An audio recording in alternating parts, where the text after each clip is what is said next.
Check, 1, 2, 3. Check, 1, 2, 3. Sound check, anybody? Got a new setup here in the studio today. Hey, Kyle, Giles, Rudy, Ron, Indrit, and 174. Welcome.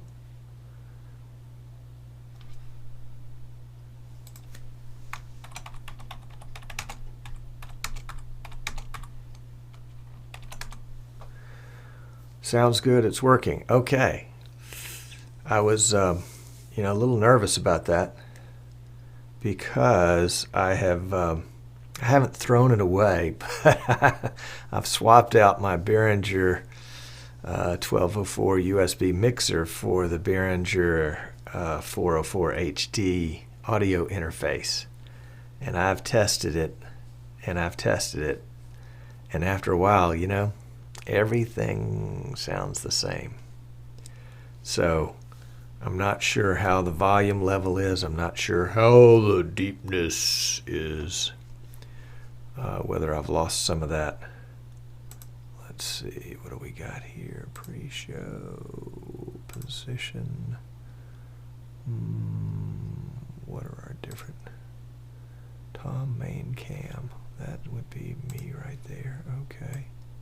Can I move myself over? Look at that. Look at that. That's too cool. So that was my worry number one. And then I'm using the new, not the new, but new to me, X-Keys 1280, which I've got, as you can tell, a third of the lights are lit for some odd reason. Let's see if it works. Bam. Okay, Rudy says volume level is good. How is the clarity? Is it crisp or is it muffled? Is it kind of tweaky in the highs? Man, I have got 2 lemonades going here. Look at this. Wow. Yeah, it's that kind of day.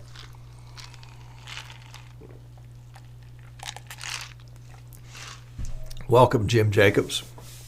Oh, the other question is coloration. How is that looking? Hey, Jim, thank you. I'm using a new camera. Rudy says he's finding it even better than before. Thank you. Audio is excellent, Tom. Well, that's nice to hear. Thank you, guys.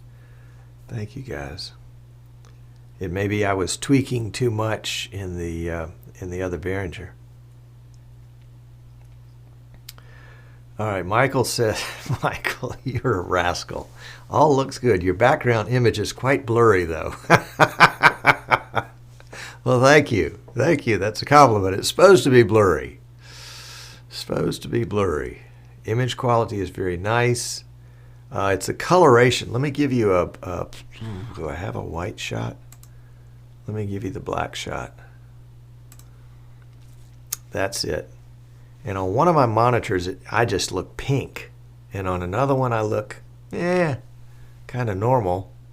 And then on the third one, I look really good.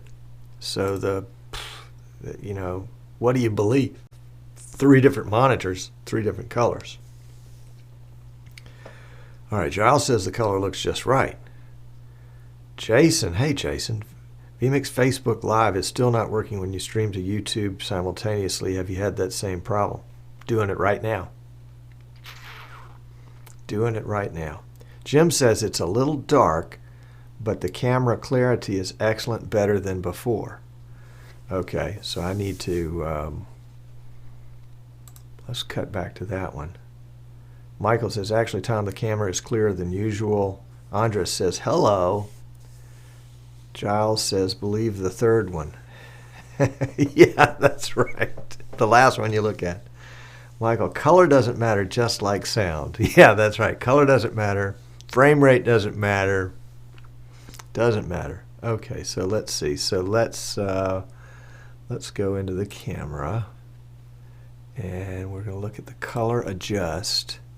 And Giles, you were saying that you liked the 16235 number. So let's see what happens if I add more blackness. Yeah, that's too much darkness. So let's go back to 0255. Is that too washed out? 0255.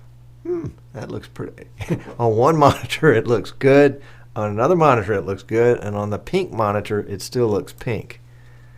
So we'll have to continue to monitor that one. Giles says, I would say don't change a thing, Tom. You would say that? Does that mean you are saying that?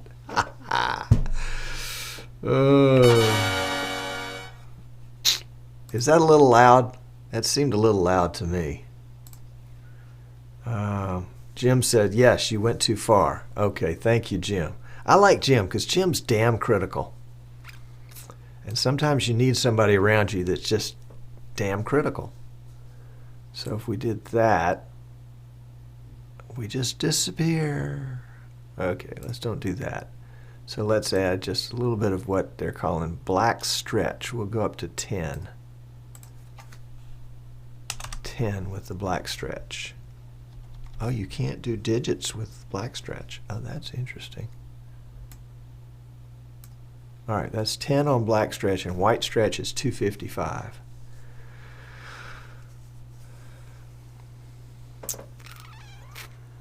And Giles says D-do-tis.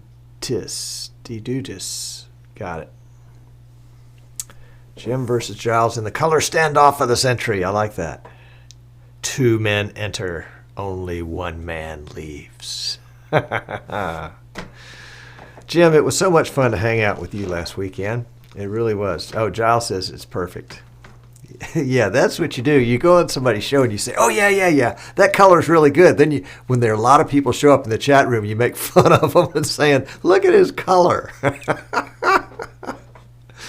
Oh, that's too funny. Alan, you know, it was so nice to meet Alan in person and chat. That was great. Alan, welcome. Glad you're here.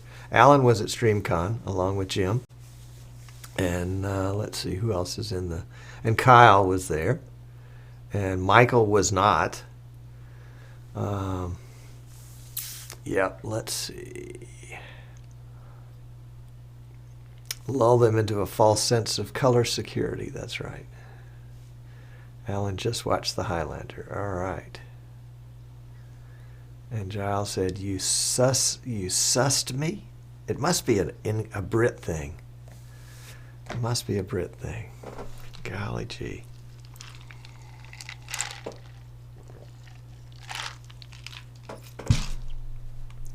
All right, let's see. If you are watching us on YouTube directly or Facebook live, come on over to easternshorebroadcasting.com so you can see the chat. because the chat's going to kind of go away when the show starts. I mean, it's not going to go away, but it's going to go away from being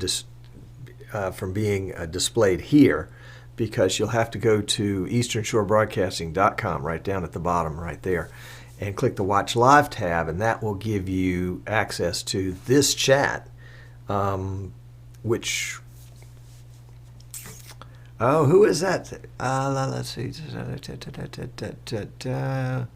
Michael Wilson says, I was going to take you up on the offer to ride with you, but even Fairhope is a little far of a drive given my current situation. Yeah, Michael is like in the northwest corner of Mississippi.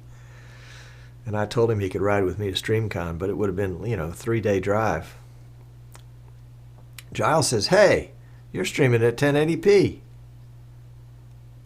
You must have been listening to Tim V. Jim says, why is the background so pixelated looking? Yeah, that's right. It only does 1080p for a certain section, and then the rest of it just blows out. Giles says, chroma key is perfect, no shimmer. What camera are you using? Now, doggone, this is good. Hang on a second. Let me get my chair up a little bit. There we go. Martin K doesn't like it when there's too much headroom up here. I'm using my PTZ Optics cam. I had the occasion to take it with me to StreamCon, and so I thought, it's a really nice cam. I ought to be making better use of it. Right now, I mean, not right now, but, and right now too, but currently I have been loaning it to my church and just leaving it there. And so I decided I'm going to go ahead and bring it into the studio. I think it's a better quality cam than my old Canon HFR200.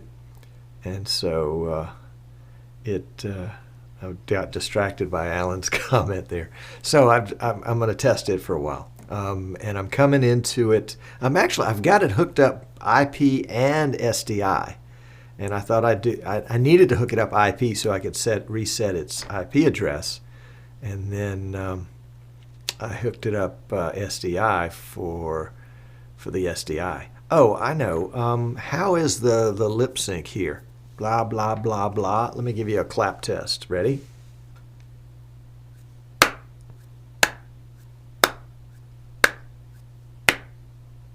Is that pretty good?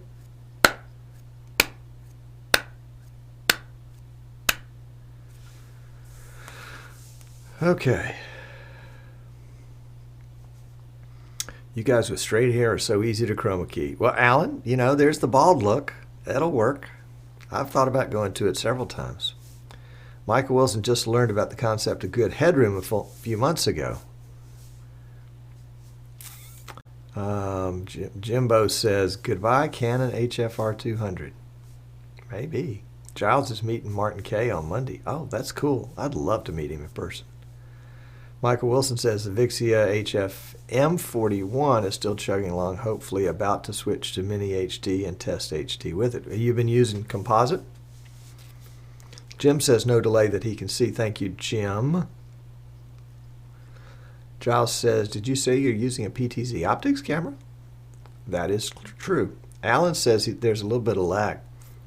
Is the video lagging, Alan, or is it the audio?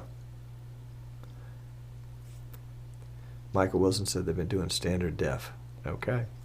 Well, everybody loves HD until they have to pay for the streaming bill, because your streaming bill is probably going to be about 3 times. You're going to use about 3 times the amount of bandwidth to stream the same amount of stuff when you go HD.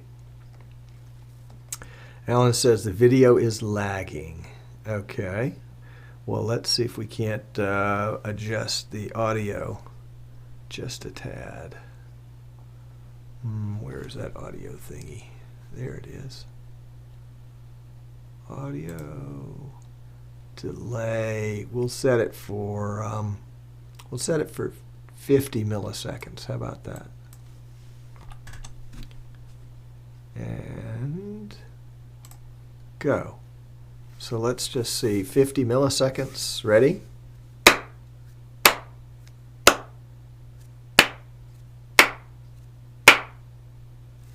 What do you think there? Michael says that's That's what will be running into that SDI card we ordered. We're using a service called StreamSpot, which bills based on concurrent viewers. Okay, StreamSpot is looking promising as a CDN and bills based on concurrent viewers, not bandwidth. All right, that's good to know. StreamSpot gets Michael's thumbs up. Alan says it's perfect. Giles says it's still perfect. So there's perfect and then there's still perfect. I love it. I love it. I love it. How are we doing on time here? Okay, we've got some good time. Got some good time. Kyle says much better. Thank you, Kyle. I had fun hanging out with Kyle this weekend. Michael Wilson, perfecter. Perfecter. There you go. No, it was really fun. I don't know that I'll get into this in the show, so I'll share it with you guys since y'all showed up early. It was fun in kind of a sadistic, masochistic kind of way, really more masochistic than anything else. It was fun to tear my studio apart, box it all up, and take it with me to StreamCon in Atlanta. It was even more fun to unpack it all, and then what was really kind of funny, and I wish I'd taken a picture, I meant to, but I got sidetracked. After I pulled all my gear out, I've got this rack that I've got 3 PCs in, and then all the other gear, which means as you can imagine, dozens and dozens of cables.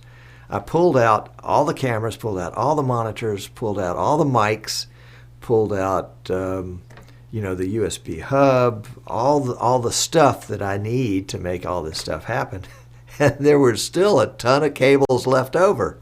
Those were all the ones that I had experimented with stuff in the past, and it was too much trouble to pull the cable out if it didn't work. I just left it there.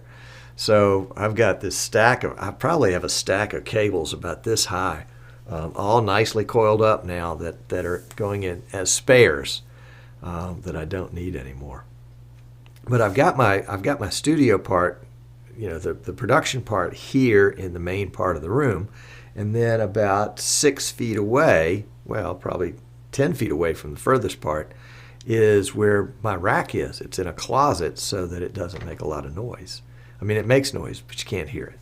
So Michael says, you mean those loose unplugged? Yeah, those loose unplugged ones. So I stripped out all the loose unplugged ones, and I'm looking at the cables now that are going into the closet. And I still see 2, 4, 6, 8, 10, 12, 4. I still see 14 cables going in there. They were probably twice that many before. So it's nice to have that kind of cleaned up and have everything reworked. And the audio is totally reworked. I don't know if is Charlie here? He called me a little while ago. Those of you that were at StreamCon met Charlie. All right, Bill's here, Jason's here, Frank, Daniel, Rudy, Andres, JP, Alan, Giles, Jim, Kyle, 726, Jerome, hey Jerome, Michael, and 174. And then those of you that are watching on Facebook and those of you that are watching on YouTube directly. Oh, by the way, come on over to easternshorebroadcasting.com and click the Watch Live tab, and then you can get in on the chat. This chat right here is going to go away when we start the show. I mean, it's not going to go away. It's still going to be there at the Eastern Shore Broadcasting site, but it's not going to be on Facebook and YouTube. It's actually Charlie Helms. Yeah, Charlie Helms was the one. And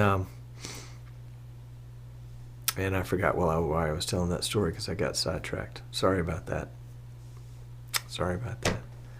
Let's see, Giles says, well, this demo of the PTZ Optics camera has sold it to me. This is an excellent chroma key. Giles has a cable clear out about once a month. Wow. This was a cable clear out like 2 years.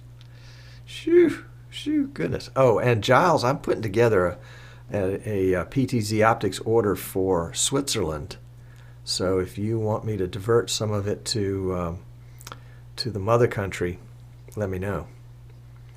We can work out a really good deal.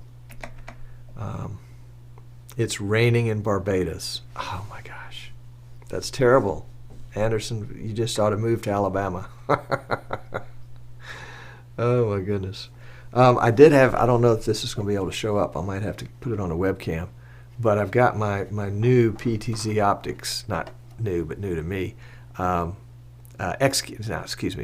an X Key 80, and it has 80 keys, hence the terminology X Key 80. And I've got it halfway configured. You can see a bunch of colored buttons there and a bunch of lights, but my favorite is the banana button. Does the banana button do anything yet? No. Okay. I haven't set a shortcut for that. The banana button actually takes up 4 different slots, so you could set it to any one of the 4. And then let's see. Can you see? Yeah. There you go. So I had to reprogram.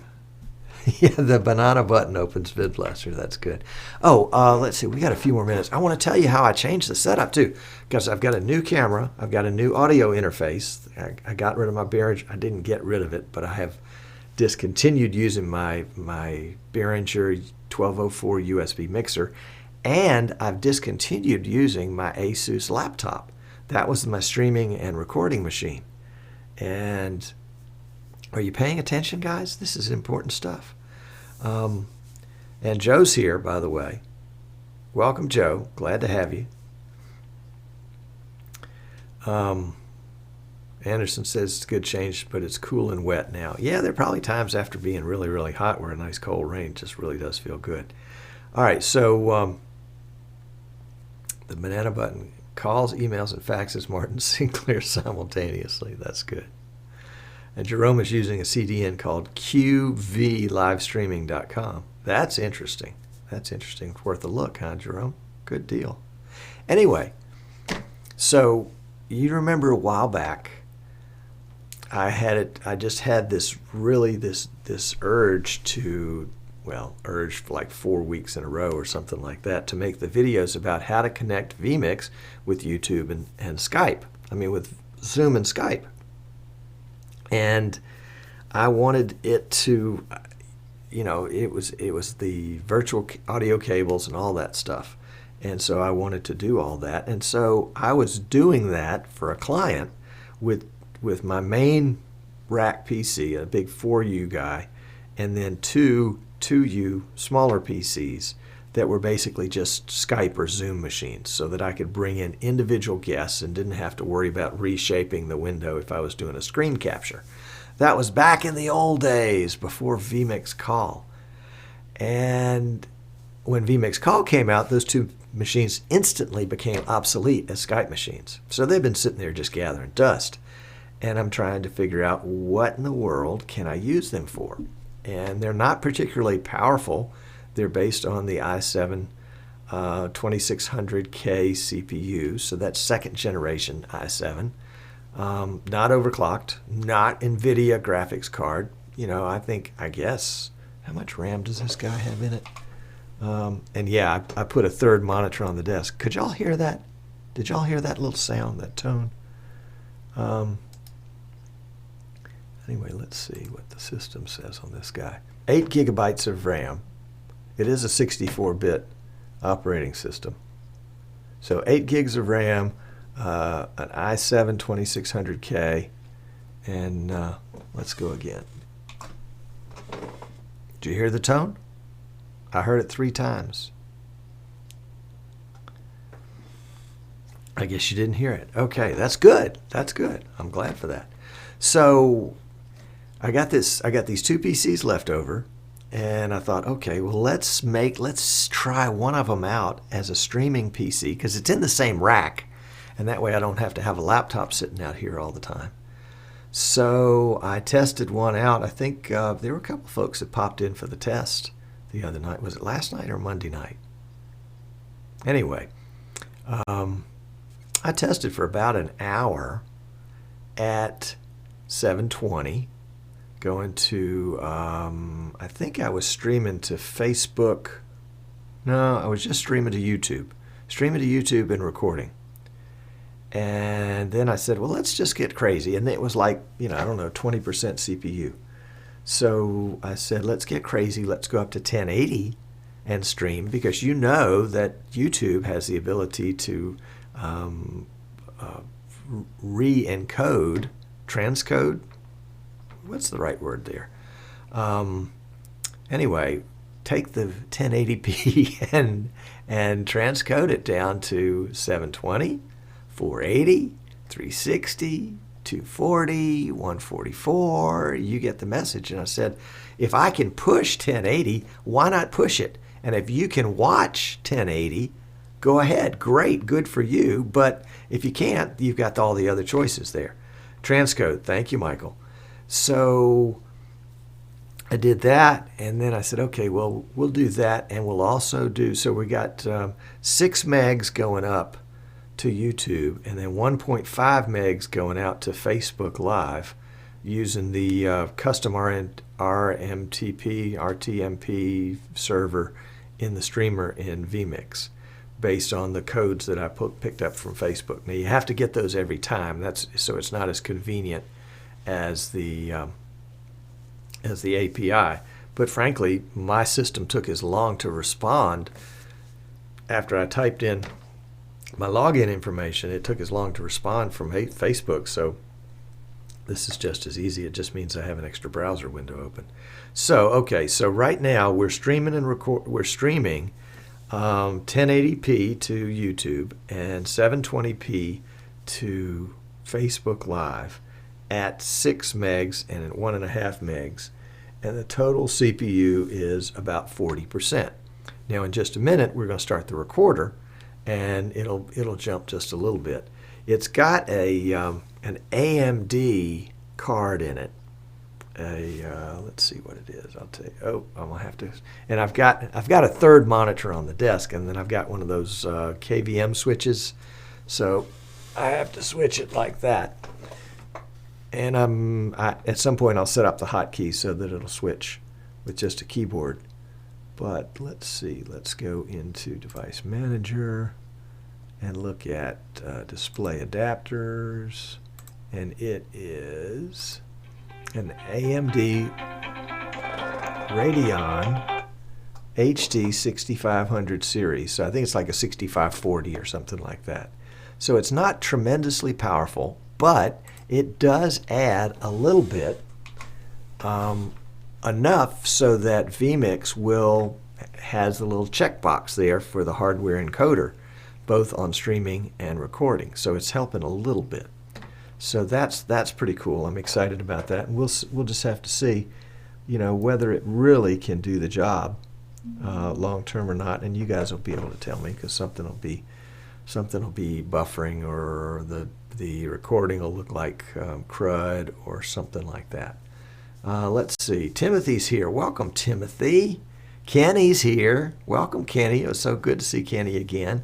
Kenny and I met first at NAB.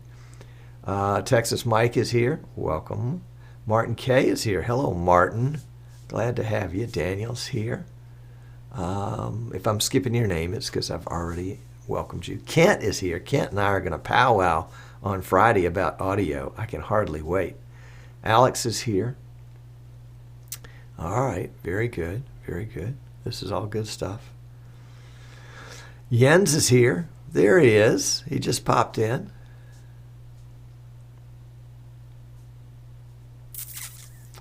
Anderson says that he finds AMD works great with this vMix. He has the same card by Sapphire. I think mine be I had some Sapphire cards. I don't know if this is a Sapphire card or not. Good question. Kent's like, thanks, Tom. You told everybody I needed help with audio. Hey, audio's hard. Video's easy. Audio is much more difficult. I think audio's hard. But let me rephrase that. I think good audio is hard, but bad audio, anybody can do.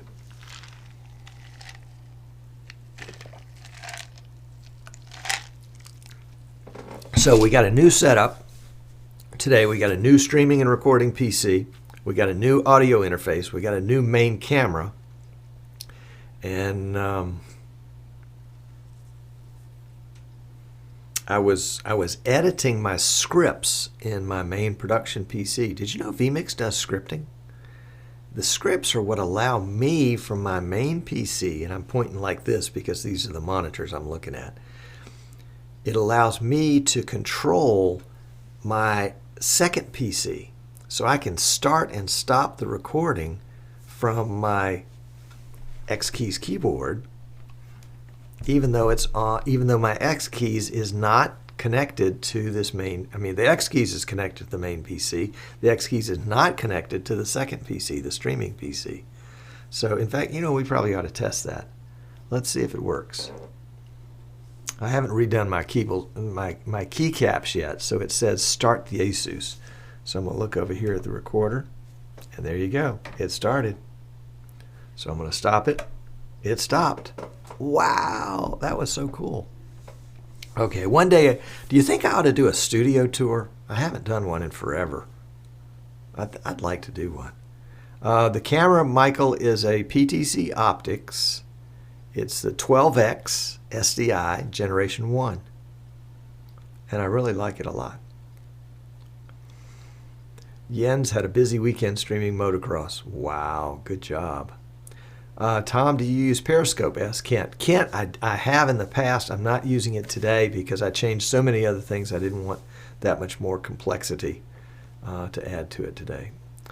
Anderson says to his friends, and I suspect he's counting us among his friends because he's saying it to us too, a live production, 75% audio, 25% video. You can watch a not so good video, but bad audio, nah. I agree. Andres says, can scripting on a 4K OCH Pro, not sure what that is, control the lower versions of vMix? I don't think the lower versions of vMix have scripting. I think it is reserved for 4K and Pro. So, yeah. Tom was hoping you might do a studio tour for StreamFest Live. Ooh. We got a clean studio. It might be the only time for another 2 years. So sure, yeah, we'll do that. StreamFest. Giles, have you got a date for StreamFest yet? We got 5 minutes left before show starts, so get your popcorn and your lemonade. Or your mixed nuts, as the case may be. Let's see, has anybody else joined us here? Now you can't be watching. You say, Tom, how do you know who's there? Well, I'm looking at the chat. Not this chat, because this chat only shows you what people are talking. Andres got tired and wrote Swedish. Okay, 4K and Pro, correct. It has to be 4K version of vMix or the Pro version of vMix in order to control scripting. But boy, I tell you, it's worth it. So so Giles is going to give us a date for StreamFest, and I'm going to do a studio tour then. I am looking at the chat at the Eastern Shore Broadcasting site because if you're watching us on Facebook or on, what's that other one? Oh, yeah, YouTube, then you're not going to be able to see the chat because we don't follow. I think we have it disabled in YouTube, and we're not looking at it today right now in Facebook Live. So if you want to watch, if you want to join in the chat and chat away, come to easternshorebroadcasting.com. Oh, goodness, excuse me. And that way you can get in on the chat. We've got about almost 3 dozen folks in chat right now. Well, 28. And so, oh, that reminds me. Let's do this. Let's pop up a, there we go. Let's just pop up a little quick YouTube page so we can see who is, well, maybe not who, but where or whether people are watching on YouTube but not having the advantage of watching on, what do you call it? And getting the chat. Sorry about that. I'm trying to do 3 things at once. So yeah, we got 3 dozen folks watching us on YouTube. All right, so this is going to be post StreamCon wrap up.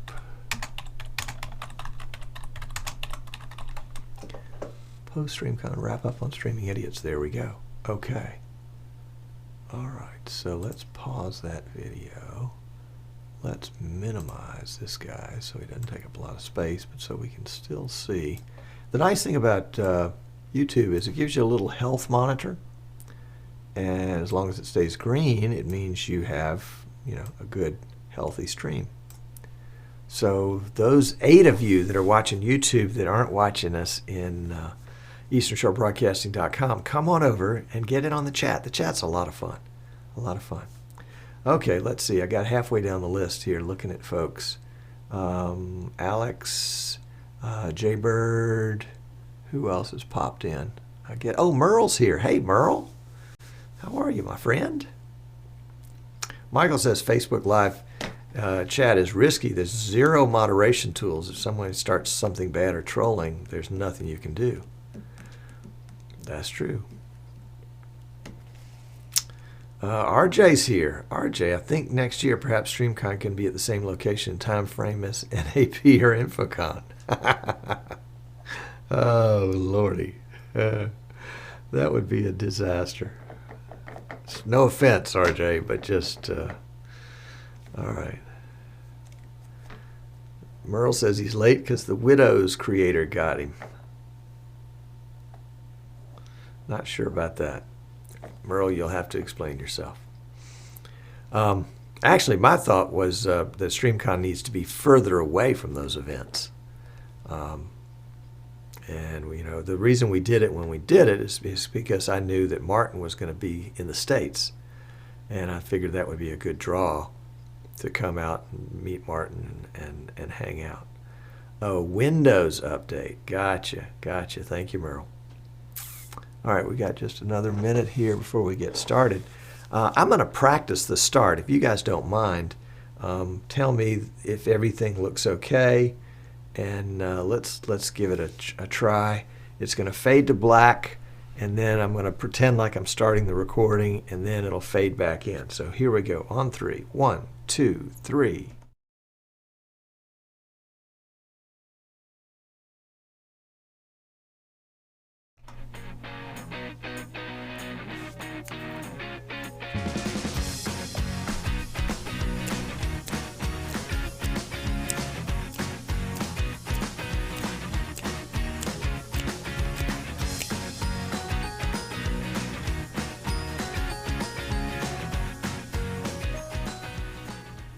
How about that? We haven't really started the show. Sorry about that. I was just practicing. All right. When it faded to black, I was talking. Could you hear me talk? I was supposed to. The fade to black, part of that was to cut the mic and to get a lot of other things queued up. And then, because I've got FTB, fade to black, and there's actually an FTB button on the transition bar in vMix. And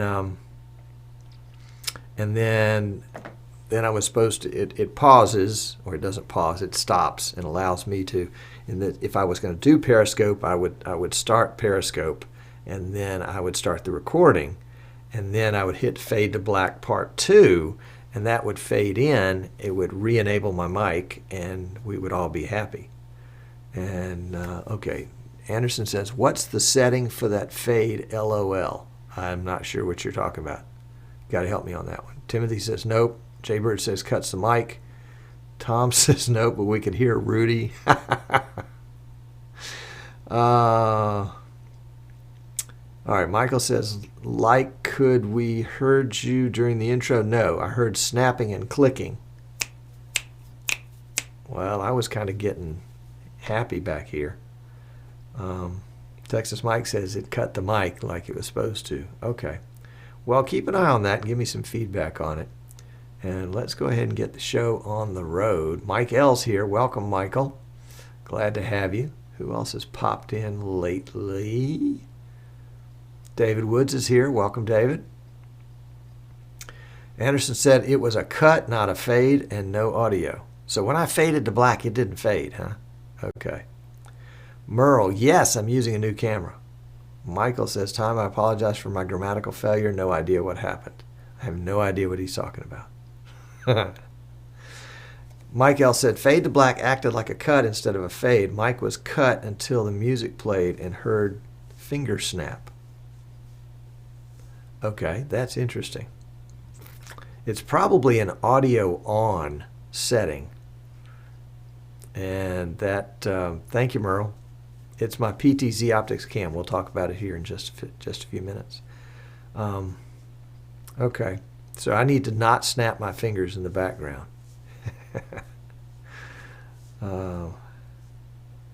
So I need to not be too happy. All right, I think we can do this. Well, let's give it a try. And Merle, it's the PTZ Optics 12X SDI version, but it's the Generation 1. And I've heard that they can give me a firmware upgrade. I don't think it's going to give me everything the Gen 2s have, like power over Ethernet and that kind of stuff. But anyway. All right, so let's try this again. Looks like it might be working. And let's go. Oh, last chance. If you're watching us on Facebook, it's not your last chance. You can do it anytime you want. If you are watching us on Facebook, Facebook Live, or if you are joining us directly on YouTube, this is a formal invitation. Sorry, I don't have a tuxedo, so it's not that formal. It's an invitation. Come on over to easternshorebroadcasting.com, right over there, and watch. And not only watch, but you can chat as well, because there are 32 people in the chat room right now, and there are at least 9 of you out there on Facebook, and I don't know how many. I mean, 9 of you on YouTube, and I don't know how many on Facebook that are not in chat, but come on into chat. It's much more fun. All right, Tommy Willis says, oh, geez, I hate these. Right before I'm ready to go live, he said, my shirt is the wrong color. I need to do a color adjustment. It's blue, not yellow. Or he says, in this case, he says, Michael, you'll like this. Your yellow shirt looks blur. Okay, all right. So... Oh, and David, let me answer your question. Has there been any resolution to Facebook Live and YouTube Live simultaneously? Yeah, let's talk about this just a second. We'll delay the show just ever so slightly. The Facebook Terms of Service says that you cannot use the Facebook API to stream a live stream to Facebook Live and stream somewhere else simultaneously.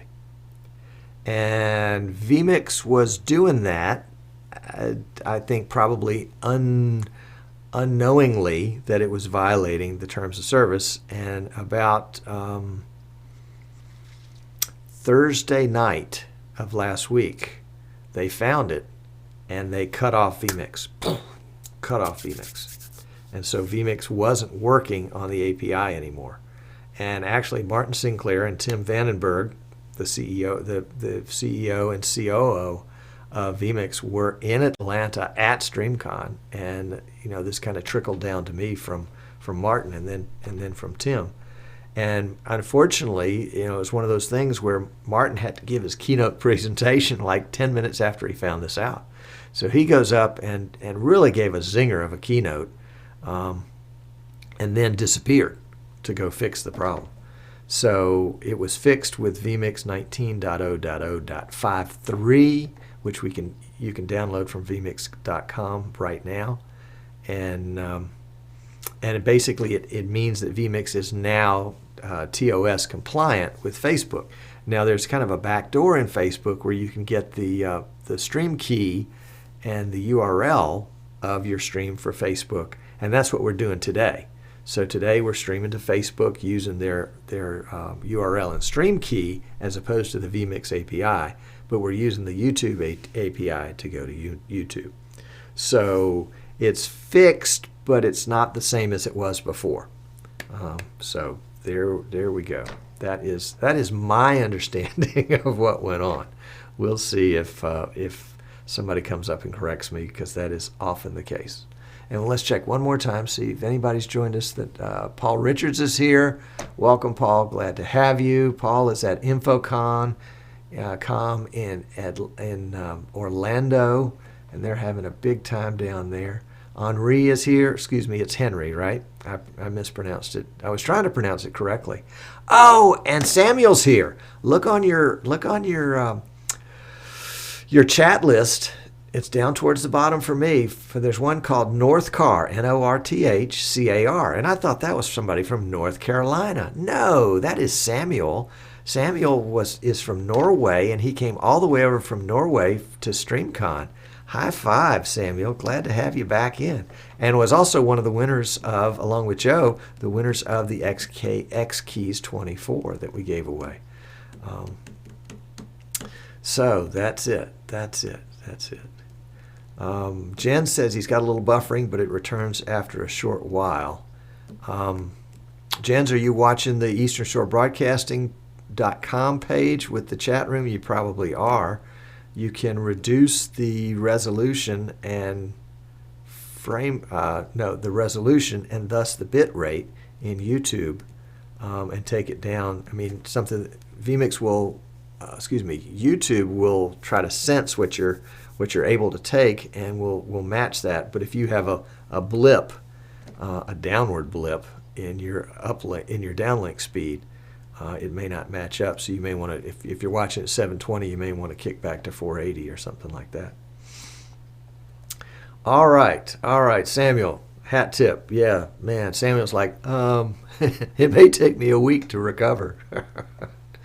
That time jet lag is awful. All right, let's start the show. All right, everybody's here, right? Everybody's here. Okay, let's get going.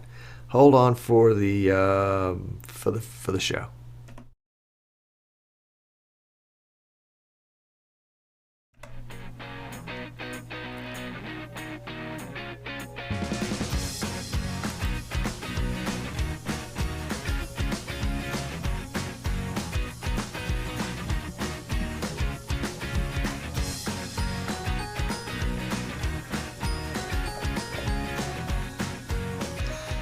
Hello and welcome. I'm Tom Sinclair, and this is Streaming Idiots. I am so excited. I'm delighted that you're here watching live, Facebook Live, YouTube, and EasternShoreBroadcasting.com. I'm delighted if you're watching us on Facebook or YouTube after the fact. If you're watching us live, please come on over to EasternShoreBroadcasting.com, and that way you can get in on the chat room. It's at EasternShoreBroadcasting.com. You've got the YouTube feed there and the chat room. And so you can have all sorts of fun. Where to start? Oh my gosh, where to start? We had a blast last week at StreamCon. StreamCon started with the StreamCon. Oh, StreamCon? StreamCon, a live streaming conference here in the United States in Atlanta. Last week started Thursday night. It was a ball, had a keynote address by Martin Sinclair, the CEO of vMix. On Friday morning, Tim Vandenberg, the COO of vMix, had a presentation. I think it was on Saturday afternoon.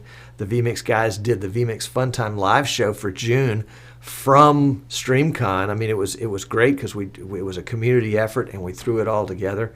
It was so much fun, so much fun. Hey Sam, let's see, Sam and Gerald have popped in for the show. Glad to have you guys. StreamCon was just a lot of fun. I met a lot of great people that I kind of knew, and now I've got faces to go with names, and it was just a real treat. I was able to make a presentation on, I think, Friday morning about streaming gear, and that presentation inspired me. You say, how can you be inspired by your own presentation? Well, that's me. I mean, it's not a very high bar that I have to cross, but I had all that gear there, and I'm looking at all the gear I brought, and I was like, I've got this, and I've got this, and I've got this, and I'm not using those things. I just have them. Why am I not using them? For example, how is my audio sound to you today? Does it sound different? Is it better? Is it worse? Is it different? Is my voice pitched higher or lower? Is there more quality to it? I don't know because I can't tell, but I'm using a different audio system than I did before. I've still got my Audio-Technica AT897 shotgun mic, which I just love because it means I don't have to wear a lapel or have a big mic hanging off to the side. Rich says it's rock solid. Thank you very much. And the difference is the same mic, the same PC.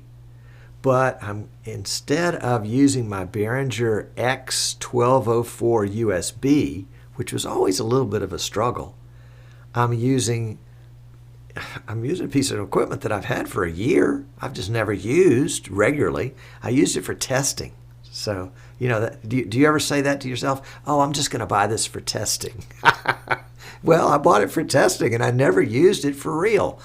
So I got to tell you what it is. It's an audio interface. It's not a mixer. It's the Behringer. And I don't just love Behringer, but it just happened to be in my price range. You know what I mean?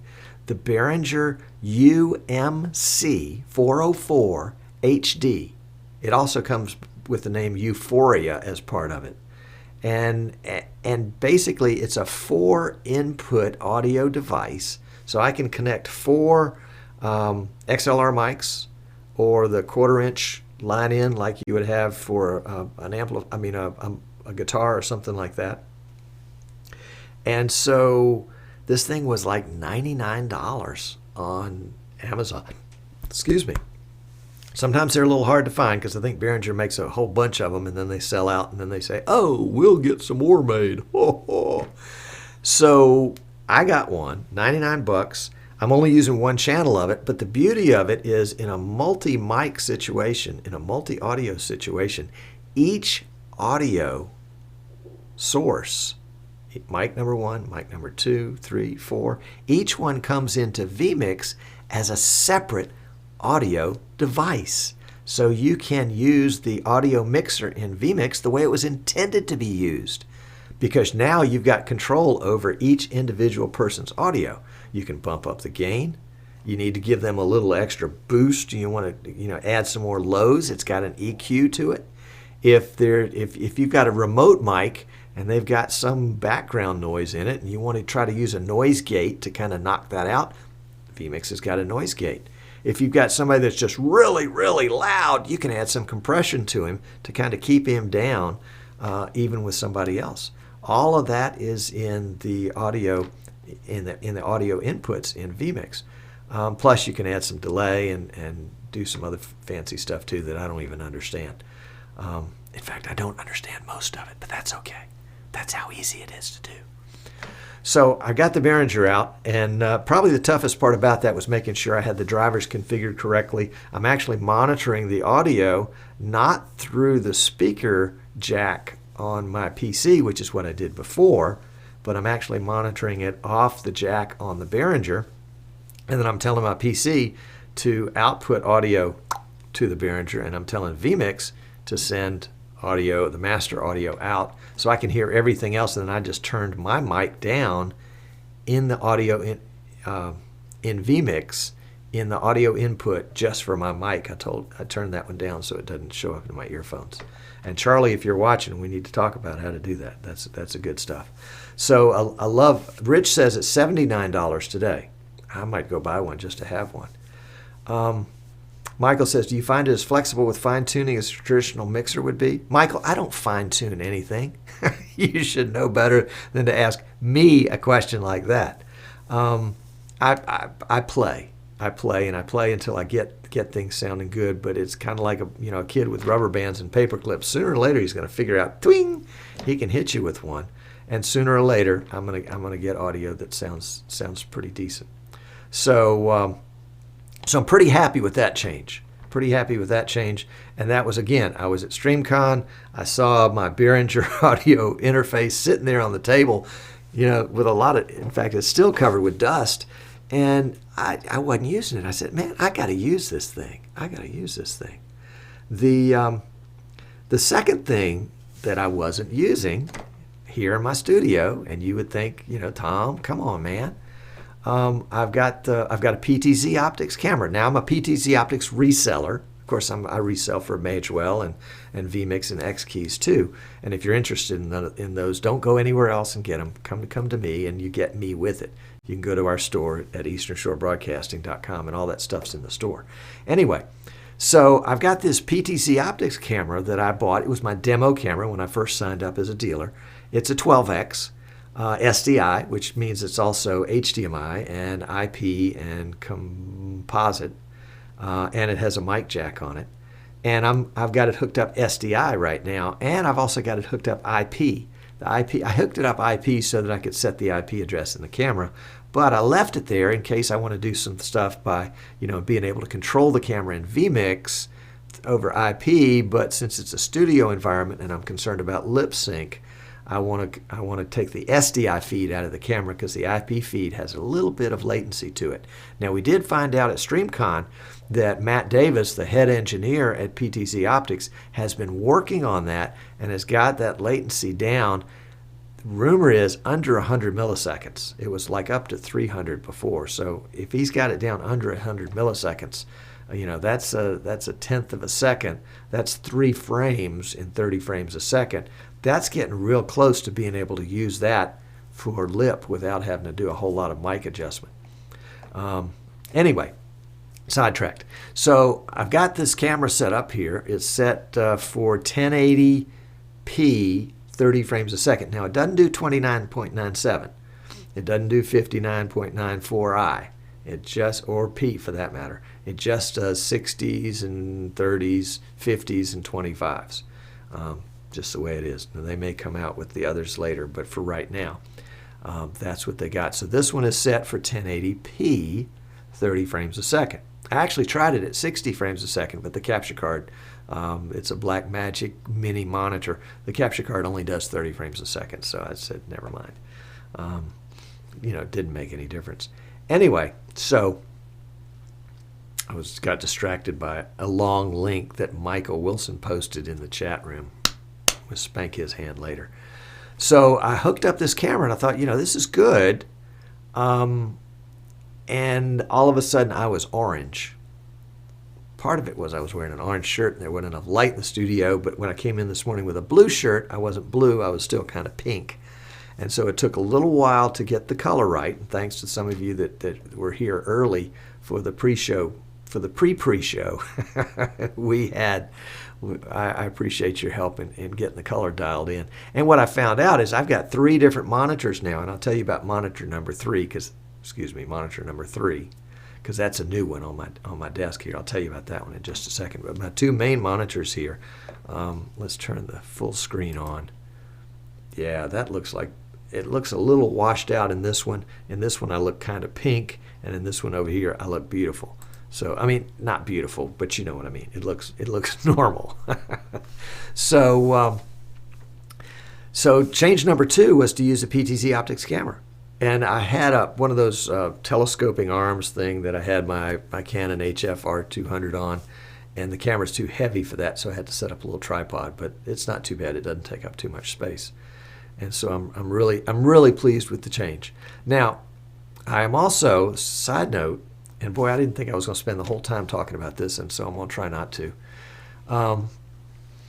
As a side note, I decided to stream. Generally, I stream Facebook and YouTube at 720p, and then Facebook gets the 2.5 megs, and YouTube gets 2.5 megs bit rate, and Facebook only gets 1.5. And I thought, YouTube is going to transcode this anyway.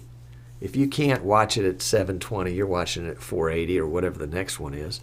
If you can't watch 1080, then it'll transcode it down to 720 or whatever you can watch. So I'm going to go ahead and shoot out 1080. Now, this is the guy that probably 2 years ago was like, do I need to go to high def? Do I need to go more than 480? And then I said, okay, I'll work my way up to 720. Well, now I'm up to 1080, and I guess that's good because next year I'll probably be doing 4K. Anyway, so we're doing 1080p, and the PC is saying, total CPU is 10%. I've got a GPU monitor there, but it's not active, and I'll try that again and tell you about that next week. So the main production PC is just cruising, not a problem. And you know that I generally send by SDI the output from my production PC to my Asus laptop, my ROG laptop with the NVIDIA 965M card or whatever it is in it to do the graphics. And it just hums along and sends out the stream and records it. Well, when I was at StreamCon, and because I brought my whole rack of 3 PCs to StreamCon. I know it was silly, but it was just comforting to have it there in case I needed it. So I'm at StreamCon. I'm there with my big 4U, which is my main guy, the guy that's doing this stuff. And then I've got two other little 2Us that I used when I was doing, kind of had, my own version of Skypeosaurus. And when vMix Call came out, that was the end of that. Well, those PCs are just sitting there not doing anything. They're in the rack. They're in the closet, which is just, 8 feet away. And I thought, I wonder, neither one of those have NVIDIA cards.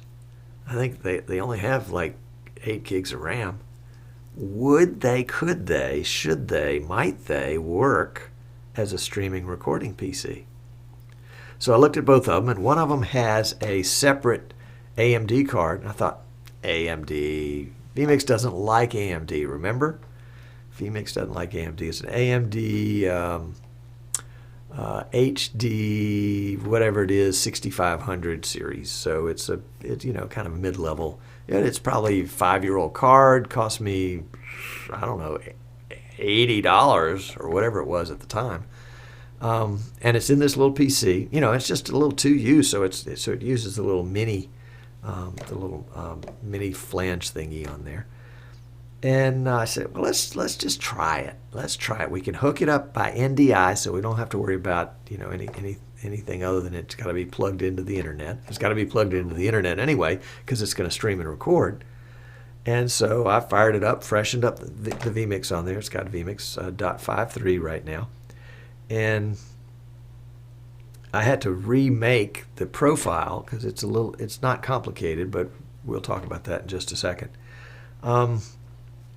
And I tested it last night as a streaming recording machine. And my thought was, oh, this is not going to be very good.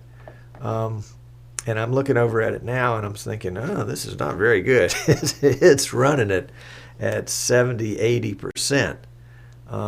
So I'll be interested to look at the recording and interested to look at what Facebook sees and what YouTube sees in their recordings after the fact, as well as what I record locally, and see, are there glitches, are there drop frames, are we having issues there? How are we looking here? That kind of stuff. But I tested it, and it seemed to work. It seems like, obviously it could use a little extra something, probably a better graphics card. But I may have put my Asus into retirement or repurpose it for something else. So I'm delighted to repurpose. Now, this secondary machine is based on an Intel i7 2600K processor. That's the second generation with 8 gigs of RAM and the AMD card I was telling you about. And all it's doing is receiving a feed from the main PC over NDI and streaming two places, streaming to YouTube at 1080p and to Facebook Live at 720p. So we'll see how this experiment works. Hasn't hit 80% yet. Hadn't hit 90% yet, but it's tinkling the keys pretty well in the lower 80s. So I think anything above 70 is probably not a good idea. So we'll have to see. So 3 big changes for me, the guy that never changes, based on my experience at Infocom. I upgraded my mixer.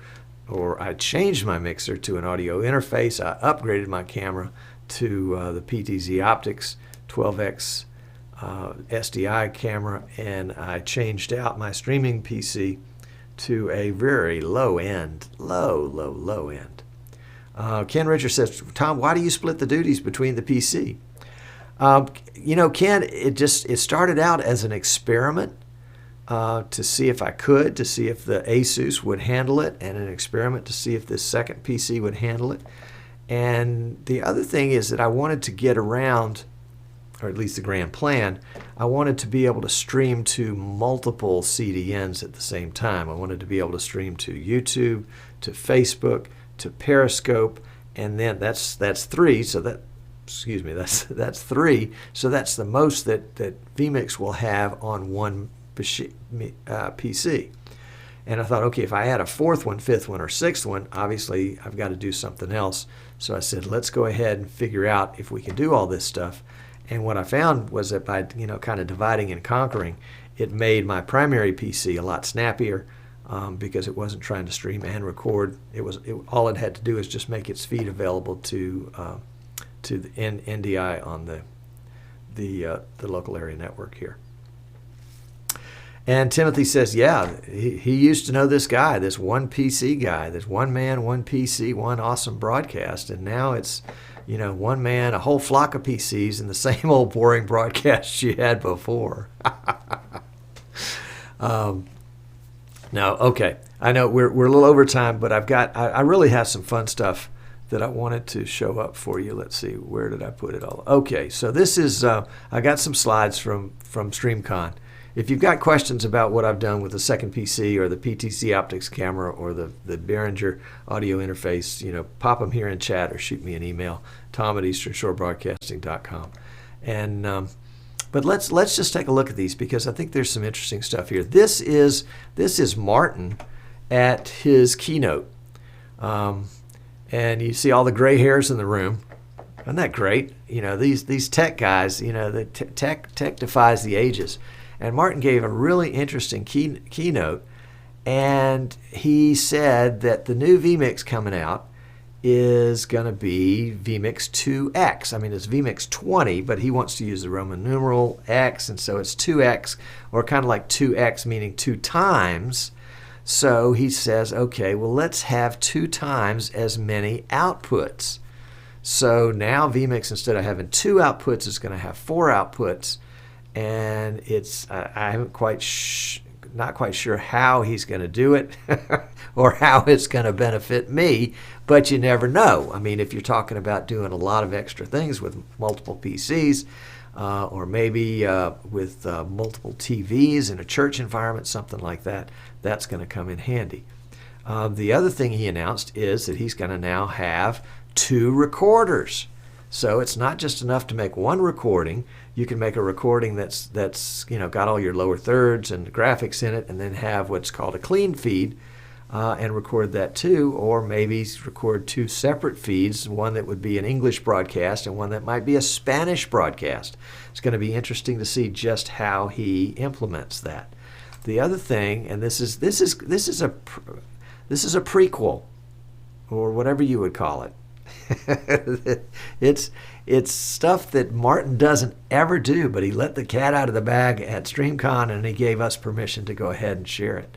But it's also going to have 2 production clocks, and you've got a choice of a countdown clock or a time clock, an event clock, a recording clock, the amount of time you spent streaming. There are all sorts of options on that. So that's going to be a lot of fun. Oh, and that button didn't even work. Uh-oh. Golly gee, I got to fix that. So also, the next day, Tim gave his keynote address. And he talked about, basically how to do essentially a one-man broadcast. And that was a lot of fun. And then later on in the day, he and Martin put together the vMix Fun Time live show and produced it live right there at StreamCon. It was a lot of fun. They were way out of their comfort zone. Here's another shot that shows the set and some of the lighting there. Was really, really, really a treat. Really, really, really a treat. And then on top of that, we got to go out to Jim Jacobs' trailer. And here is Tim and Kenny and Joe and Dave, and I don't know who that is behind Tim, but Jim is showing us how he does the main production there, and you can see he's got like a half a dozen control surfaces in front of him. Very, very, very cool stuff. And of course, Tim couldn't keep his hands off. He had to go over and look and see what was going on with the instant replay. And then there was the let's see, I guess this is the replay machine. And in the middle, the little teeny monitor is the graphics machine, and this is the fun part right here. Here it is, all the wires and bells and whistles of all the PCs and the audio. It's all there, all there. So that was just a quick look at what we did at StreamCon. The other thing that's coming up is, oh golly, I almost hate to mention this because it's not my character. It's not my character to ask for help. You know what I mean? You know, I should be able to pull myself up by my own bootstraps, but in this case I can't, because I'm one guy and I only get one vote. Yes, that's right. It's time to vote in the streaming awards. So if you have followed along with the PTZ Optics folks in the streaming awards, now is the time to go vote. streamingawards.com/vote. You can vote for yours truly if you think I am deserving, or if you want to punish the rest of the world, you could do that. And there are a bunch of other streaming folks in there. I think Jim Jacobs is in there for his sports shows. I think Jan Lindy is in there. Who else is in there? I know there's several folks that watch this show regularly that are in there. Oh, Zach Adams is in there. And there may be others too. So go through and find the folks you like and vote for them. Yeah, Kenny says, please explain the voting process. 0 to 3 voting makes no sense to me. I don't get it. I think, I'm not really sure, Kenny. The folks I liked, I gave a 3 to. And the rest of them, I didn't score them at all. I just gave them a 3. I gave them a 3. And I did vote for myself. Yes, I did. Yes, I did. So go to streamingawards.com/vote and vote. Don't forget to vote. It's important to vote. And let's see what else. I know. While we were at StreamCon, Howard Jones showed off a really cool implementation of a wireless camera. And I know they did a video about it after everybody left. So this is post StreamCon. Howard and Joe and Alan, if Alan's still here, Alan got in on that, and Gerald got in on this. So this is the Howard Jones 6-mile camera from StreamCon. And let me get this video started and get that graphic out of the way. Can I get the graphic out of the way? Yeah, I probably can. Okay, here we go. Let's see if we can start this up. Hi, this is a short demonstration of the WireDi HDMI wireless transmission system. We've got a camera here with a transmitter and a receiver connected to this monitor here.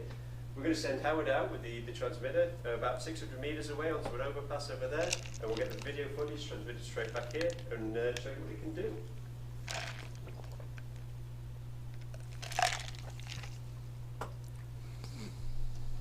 So this is the receiving antenna. We're going to mount it on the window over there, point it towards where the transmitter is going to be, about 600 meters away.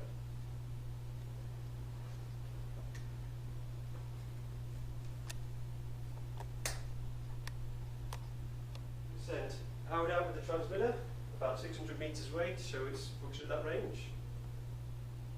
Just to give you a sort of demonstration, we're moving the camera here just so you can see the lack of delay, or the latency, and give you an idea of the responsiveness.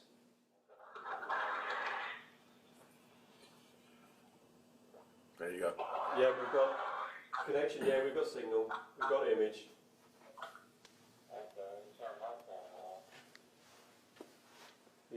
Yep, good on.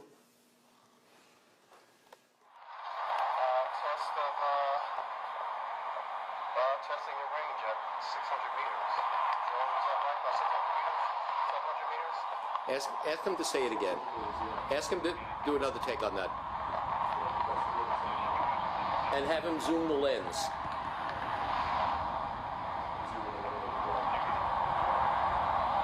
Oh, okay.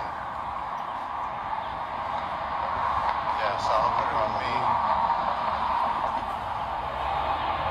And so, yeah, we got a transmission. We got an audience out here. What's your name? Chillin'. How you doing? Got some action out here.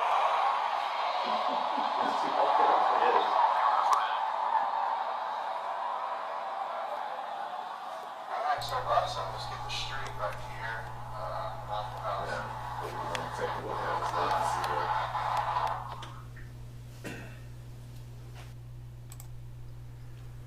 Wasn't that cool? Wasn't that cool? Way to go, Howard Jones. Good work, my friend. And Howard is going to make a kit available to Eastern Shore Broadcasting to resell. So if you're interested in a wireless camera that will go miles and miles, imagine this as a football sideline camera, or as actually, while we were at StreamCon, the other thing that we did is we took this rig. And he had a digital SLR attached to it, and we took that off. We put on a PTZ camera, and we powered the PTZ camera by battery, and we powered the radio by battery, and we sent it down the road, and we could actually control the PTZ through vMix wirelessly at distance. It was really amazing. So I can see, I was talking with Jim Jacobs, he wants to take one of those and put it up on a tall pole out in the parking lot at the stadium and have it peek over the edge of the stadium so that he can do a shot from there. I think they're just tons and tons of opportunities with this thing, and it was really fun.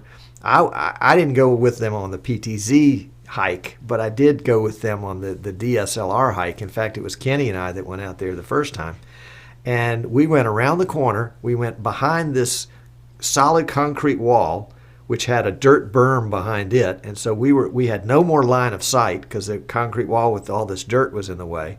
And then I think Dave took it out later and took it around the corner, around the back of the hotel, so the signal had to bend around the hotel to get to Dave.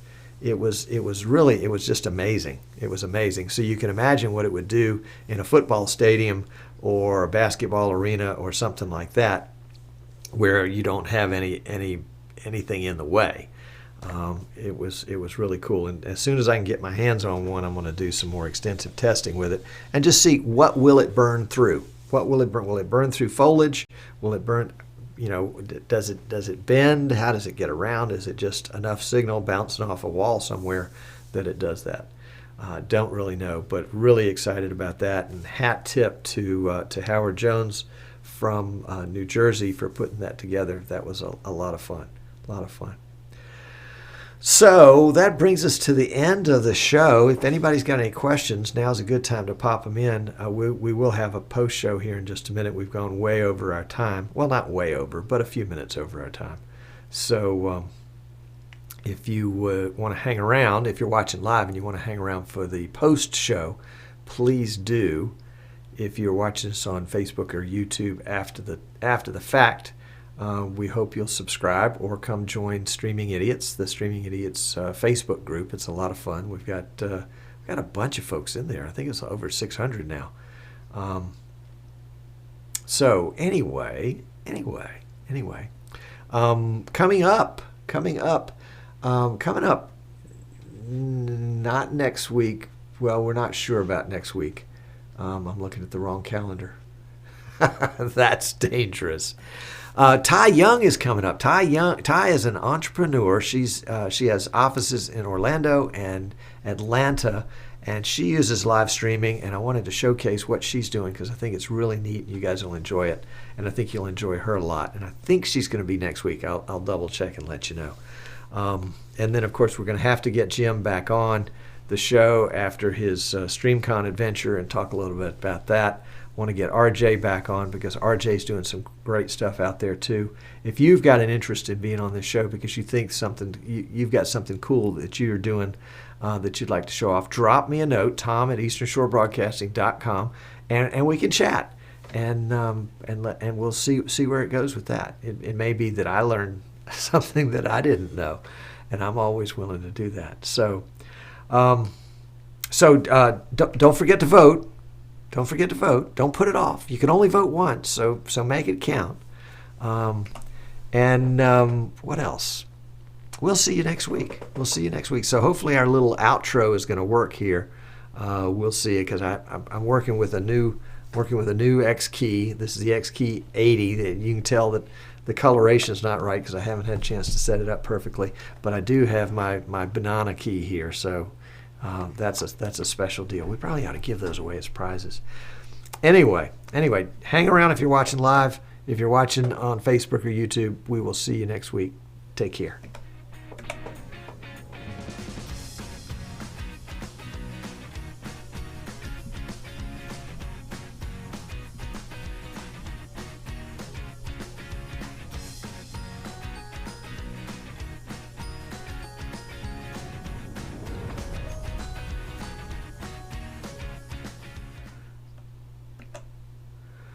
And we are out. Yeah. All right. Very good. Very good. Very good. Very good. All right. Let's switch over to post show. There we go. There's post show. Excuse me. Rum. So we got any questions here? Scott says, I'm almost ready to do a show. Almost done with the beta testing. All right. Go for it, dude. You guys aren't asking me questions, are you? That's it. You're asking each other questions. That's fine. Giles' question is, audio exists for the tour you did of Jim's trailer? I think Dave has a good recording of that, video only, and was going to go back and do a voiceover on that. So keep your eyes out on that, and Giles might know about it before I do. So there we go. What'd you think about Howard's camera? What'd you think about Jim's trailer? What do you think about the new features coming out in vMix Dos Equis? It's going to be an exciting time. vMix, I didn't mention it during the show, obviously, but the anticipated beta date for Dos Equis is September at IBC. That's the NAB kind of conference in Europe that will be in the Netherlands in September sometime, with the thought that the final release would be in October or November. So that's the timeline on that. What else? I don't know the timeline on Howard's cam. I need to get up with Howard on that. Oh, I know. There were some specials that Eastern Shore Broadcasting ran at StreamCon. It was a special on the X Keys 24 for $25 off, a special on the PTZ Optics camera, $100 off, and a special on the Magewell HDMI dongle plus, that's the 4K version, that was, I think, $25 off. So if you are interested in those, shoot me a note. It's not in the store. It had to, this is just kind of a word of mouth kind of thing. If you're interested in any of those, let me know, and I'll work out a way to get that stuff to you. So there you go. There you go. Ken Richards says, is Howard set up basically a wireless IP bridge? Ken, that's a question that's above my pay grade, but that's what it appeared to me. Ethernet plugged into the radio, and the Ethernet in the case of the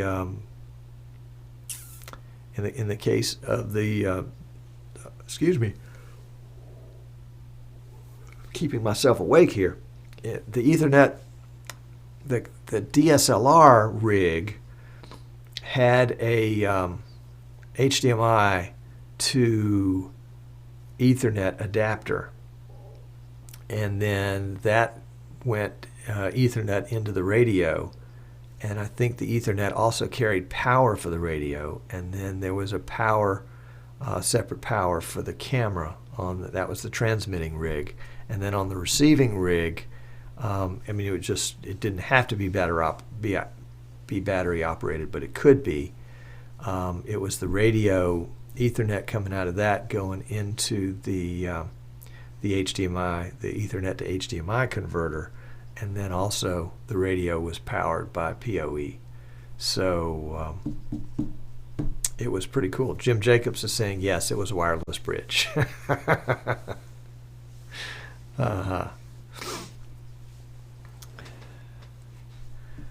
And Scott is coming on my show soon. That's right. He's getting ready to launch a nationwide streaming channel. So that's going to be very good. Kenny says, were there a special on vMix upgrades as well, Tom? I think there was, Kenny. I think, oh golly, I don't want to speak out of turn. I'll have to look. If you're interested in that, shoot me a note and I'll tell you what they were, and we can work out a deal if it's good for you. Joe S. says, Tom, does the free delivery item from StreamCon including exporting to the UK? Well, Joe, in a word, no. But we can work with you on that one. All right, Anthony says that he's watching from Nairobi, Kenya. Glad to have you. Welcome. You'll find this a very welcoming group. Ken says he bought one a few years ago and he might have to do what Tom advocated and experiment with what he already has. Aha, there we go. Martin S. says StreamCon looked like a lot of fun. It was a lot of fun, Martin, especially when we were doing all these remote things. Everybody was talking that you should have been there to do it. Kenny said, I thought that was on your sheet. It was, but I don't have a sheet handy at the moment. I can sure have got it in a file over there, but it's not within grabbing distance. Scott says it was a long Eastern Shore Broadcasting Store promotion. Yeah. You're talking about this show, StreamCon, or just my page of specials? The page of specials was pretty small. But I wanted folks that went to StreamCon to have some special stuff. Anderson says he's getting a pop-up from my site that's a pain. It does not move, and when I try to move it, it expands and takes up half its screen. What can I do about this? It's been happening for a while now, but today it's taken up even more of my screen. What does the pop-up say? Depends on what it says. It may be something good. Ken says no pop-up there. Scott says sales and promotions at StreamCon. That's right. StreamCon was just an advertisement for me. I mean, you figure all the people that were represented there, X-Keys, vMix, PTZ Optics, are all companies that I represent. So, yeah, you're right. You know, Scott, I didn't even think about that. I should have pushed harder on that one. Doggone it. Martin says it would have been great, just couldn't get there. I understand. It's a long swim. And I can't go that long. What would be fun is if we can get a date for something like that early enough where people can plan far enough in the future so that you can get the good cheap rates. Anderson says offline is what it's saying, and when he clicks on it, it expands. Yes, offline. That's not very big. It should only take up just a little bit of space. I guess it depends on the resolution of your monitor, but basically it is a way when I'm in the studio, it'll say online, or actually it'll say something like ask a question here, and so you and I can actually text back and forth. So I'm sorry. Let's see. Martin says, if I start walking now, I'll make it for New Year. Here's Dave. All right, Dave says, howdy, everyone. Finally got the internet in the black hole where his mom's lives. Welcome, Dave. Dave was one of my heroes at StreamCon because he was everywhere, streaming and recording and helping, and just it was a lot of fun. And Dave, thank you for being there. Scott says, should have had signs around the hotel saying StreamCon and Tom Sinclair. Well, you know, SinclairCon. There you go, Rich. Thank you very much. Scott is giving me a hard time because, do I have the graphic here? I don't think I do. Scott is giving me a hard time because of his navigating, because of my criticism of his navigating skills. You brought it up, Scott. I mean, you pitched it. So we go out to dinner this one night, and it was Dave and Kenny and Tim and Scott and me. And we go to this authentic Mexican restaurant. I could tell because we were the only gringos in there. Well, 4 gringos and an Australian. So I don't. That sounds like a joke, doesn't it? 4 gringos and an Australian walked into a Mexican restaurant. And so Scott navigated us there. Scott was in the front seat with his little navigation, and he got us there. Boy, we went zip, zip, zip there. So we're going back, and Scott's putting in the hotel information, and you know how it is. Sometimes you don't always get what you want. You don't always do what you expect. And so we're driving, and Scott says, "Okay, turn in here to the hotel." And I'm looking around. I said, "Is that our hotel?" "Oh, yeah, that's our hotel." So that didn't look like our hotel. So I turned a different way, and we had to go back around the block a couple of times to get to it. And Scott says, "An idiot driving and a Polish guy navigating." So we go around the block, we get back to the hotel again, and it's still not the right hotel. So we look, and our hotel was like 6 miles away from there. I don't know where we were or how we got there. So Scott got, when we did the awards, and Scott was not present, but he still got an award. When we did the awards on Sunday morning at the send-off, Scott got the 2017 StreamCon Navigation Award, and I'll post a picture of it in the Streaming Idiots Facebook group, so you'll see. It was fun. It was great to hang out with those guys, and so it wasn't a big deal. But so Scott's given me a little bit of grief.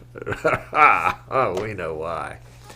All right, 382 says, "Hey Tom, you may want to try 2 of these with the PTZ camera or via NDI." Wonder what it could be. It says up to 15 kilometers. Oh, and it's tplink.com. Well, let's take a look.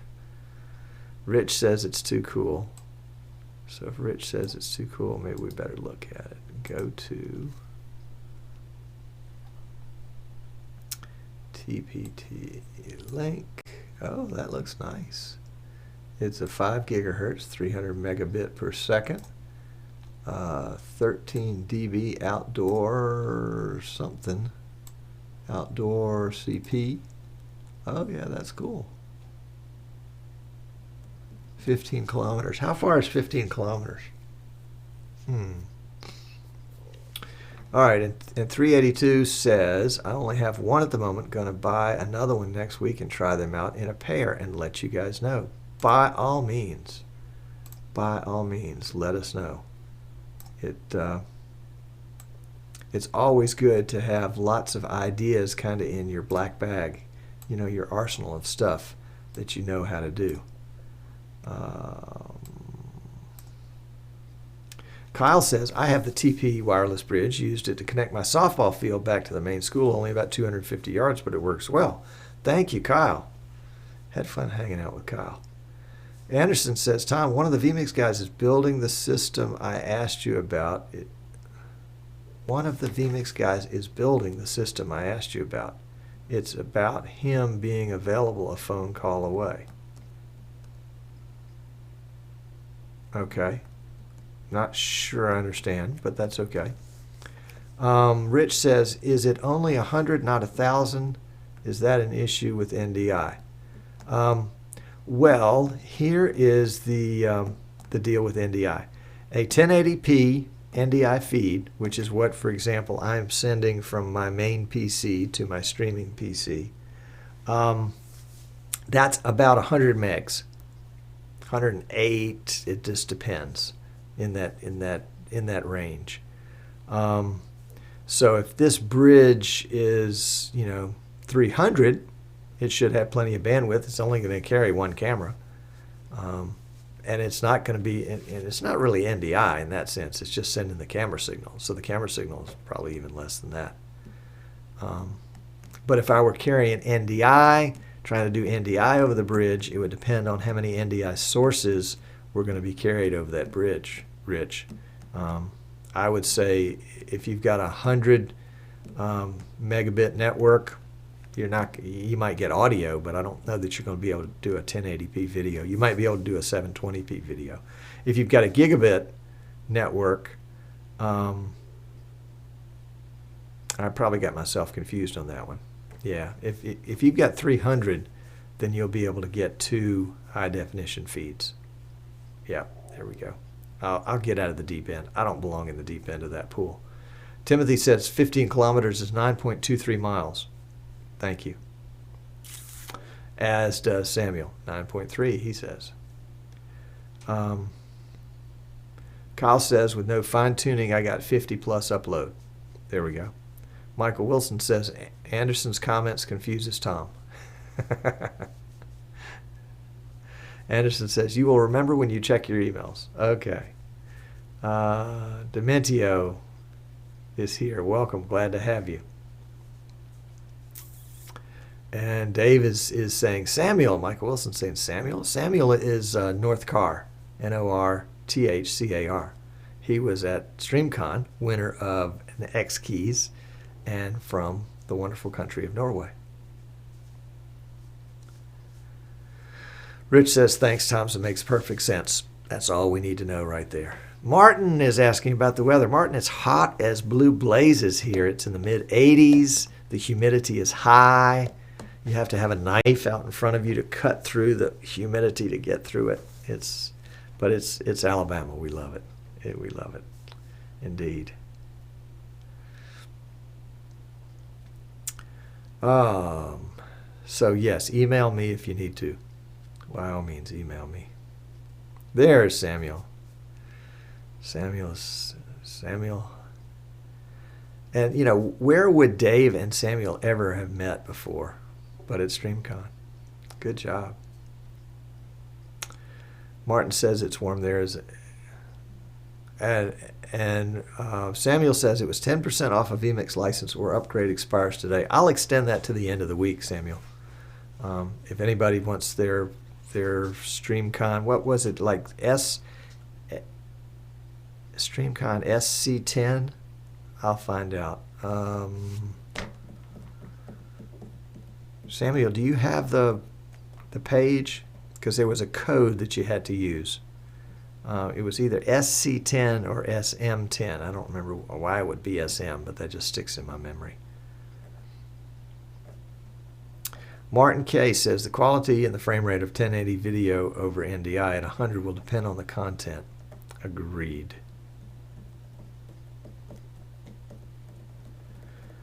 Anderson says it's under 20 Celsius here in BIM. Rain all day, light to moderate. Kyle says ScreamCon 17. I don't think so. I think, yeah, Samuel says SC10. That's right. So if you want the StreamCon vMix upgrade discount or the new purchase discount, go to easternshorebroadcasting.com, go to the store, and when you check out with your vMix purchase, put in SC10. SC10. Thank you, guys.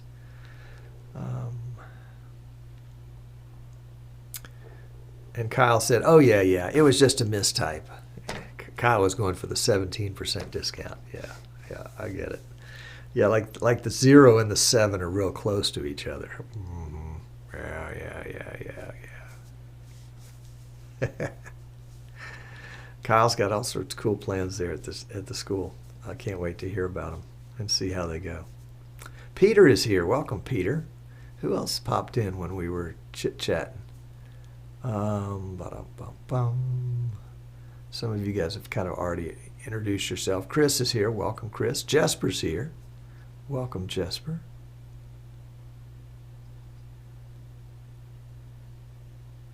Looking down the list. Jerry's here. Welcome, Jerry. Scott, of course. Charlie here. Yep, good. And Jerry. All right.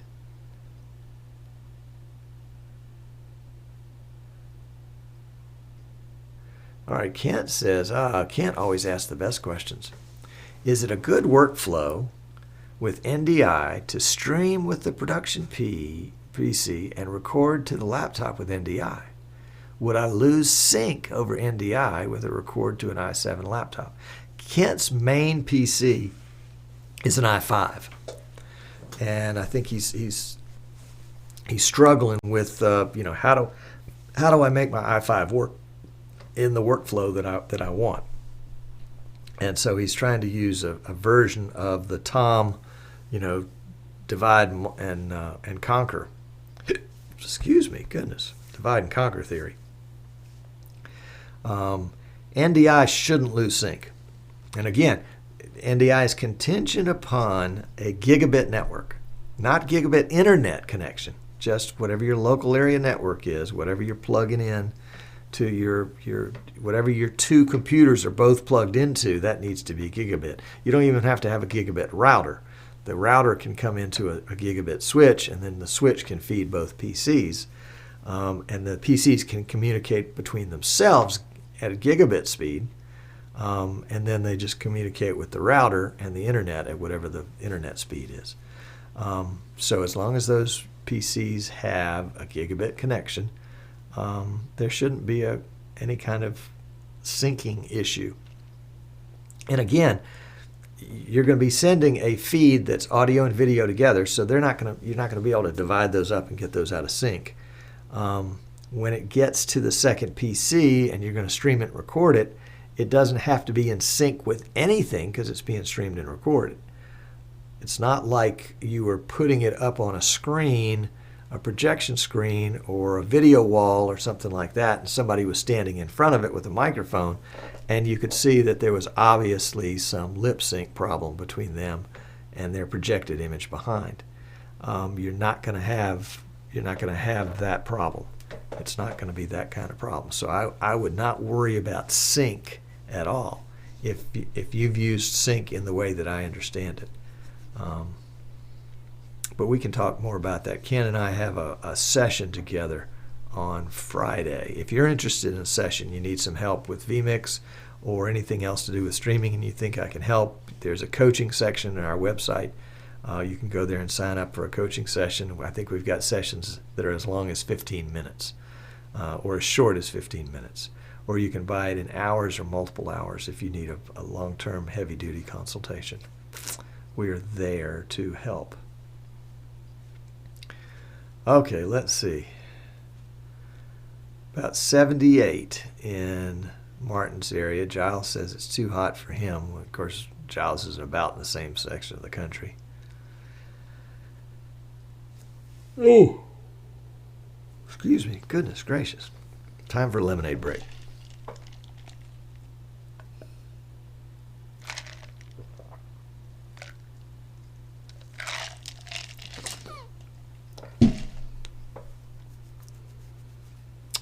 All right, guest 373 says, enjoyed StreamCon very much. Did not mind the manufacturers promoting their products. After all, they paid good money to sponsor it at no charge to me.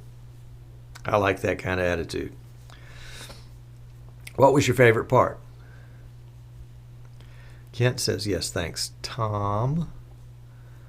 Martin and Chris are still comparing temperatures. Martin is 4 hours from Giles. Well, 4 hours. 4 hours north or south could make a difference. Ooh, 89 for Merle. Goodness gracious, Merle. Merle, I sure was hoping that you were going to be able to make it to StreamCon. I was looking forward to meeting you and hanging out and having a glass of lemonade with you. What was it?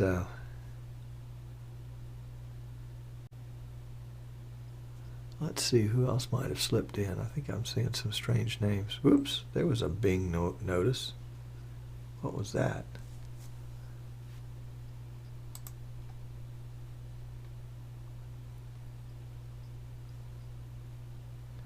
That was a notification on Facebook. I guess I heard it and y'all didn't.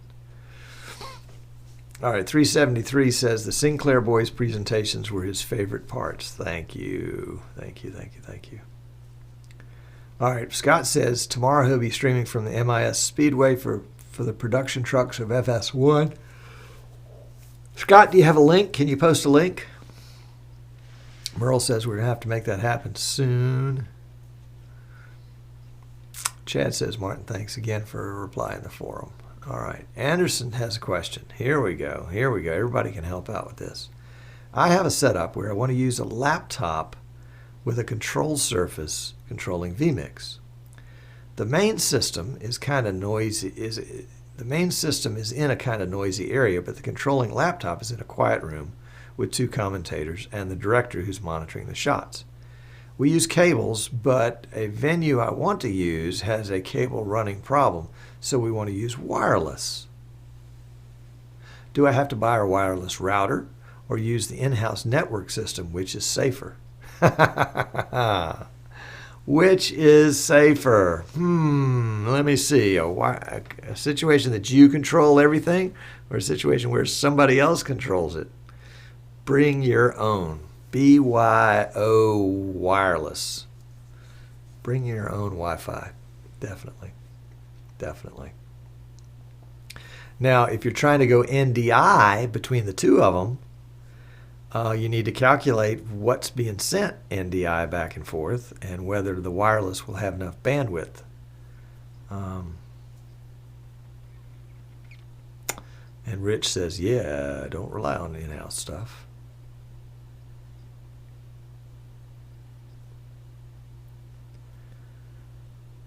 Chad says, I'm very curious about possibly using Arduino to send MIDI to vMix.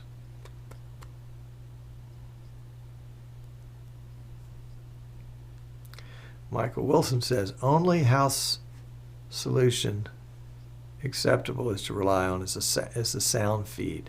I agree with that. And here's Jim. Jim is cutting straight to the chase. First rule of live streaming.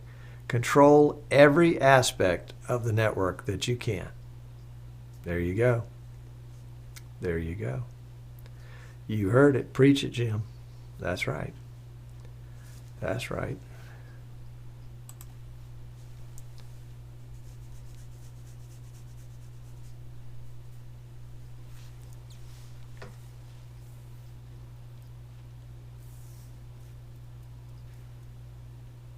I told you that my new streaming PC, new old streaming PC, was at 70–80% earlier.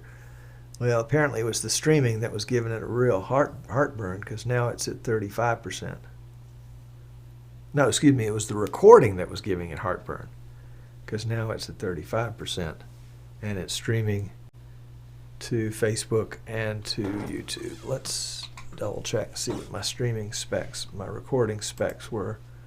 I was recording at 1920 by 1080, a frame rate of 2997, a bit rate of 8, a profile of H.264 main using the hardware encoder with an audio bit rate of 128K BPS.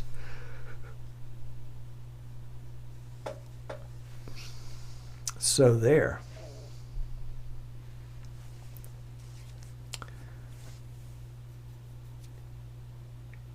All right. Anderson says thanks. There you go. And let's see. Let's go back to where we were. Second rule: forget everyone else, and build a van. Or in Jim's case, a trailer. All right. Frank says, I don't know a lot about streaming. Here's my question: does vMix encode your video, then stream it out over the Ethernet, or do you have to buy a separate encoder box? Frank, it's all in one.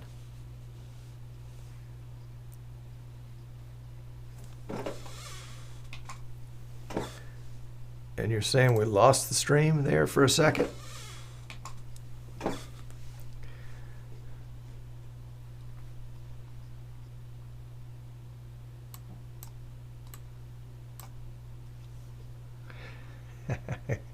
That's what happens when you can't control your own network, huh?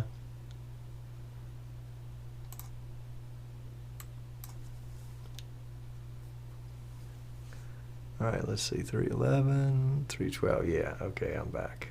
There we go.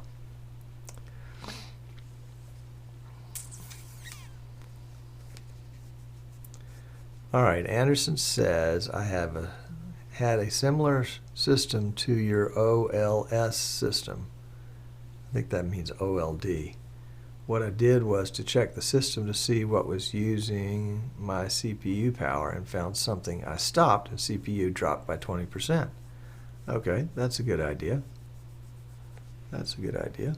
Let's take a look at that. Let me switch over to that guy.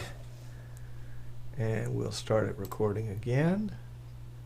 And then we'll go into Task Manager and we'll see what are our big CPU users. And I wish I could show you guys that, but it's on a different PC. So we're streaming and recording, and usage right now is in the 50s. Why was it so much before? That's interesting. Maybe something was going on behind the scenes. Yeah, it just jumped up to 60 there. But it's FFmpeg that's going at 30% and vMix at 20%. And then I've got Google Chrome running. A couple instances of Google Chrome, so there's maybe 2 or 3% there. And then some system, desktop Windows Manager. Okay. Well, that's good, Anderson. I appreciate you mentioning that. I'll have to look and see if there was something maybe that was running earlier.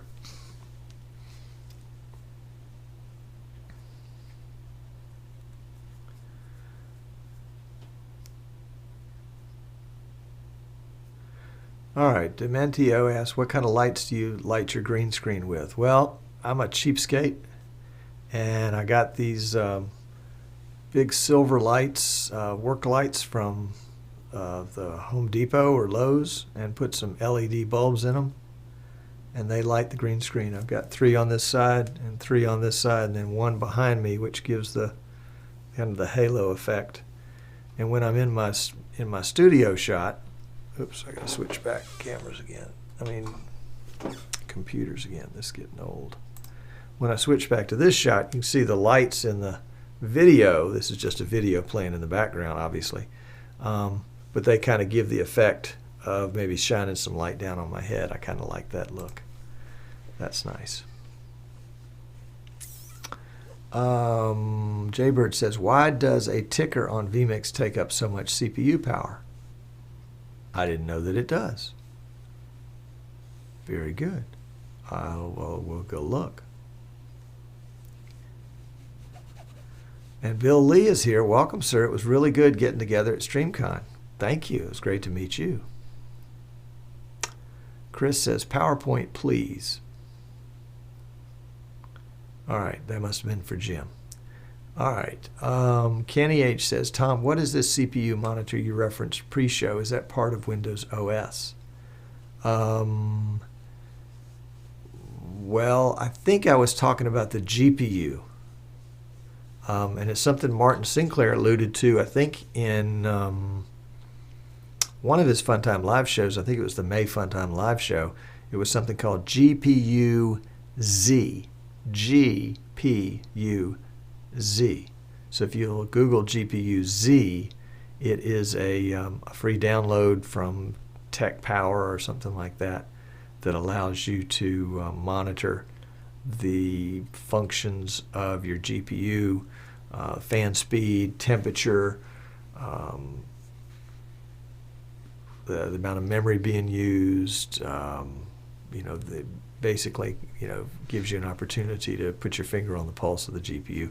It's not really a percentage per se, like the CPU score is in Task Manager, but I think it's probably pretty helpful.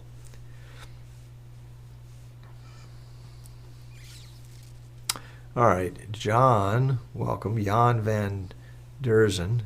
We use Teradek bonds, and there is a remote location that has a poor cell signal. Is there any good way to either distribute solid Wi-Fi through a wooded area or push better 4G signal? Yeah, Jan, if you want to scroll back through the chat, somebody posted a link to some microwaves, some radios. Let's see, where was it? It was back about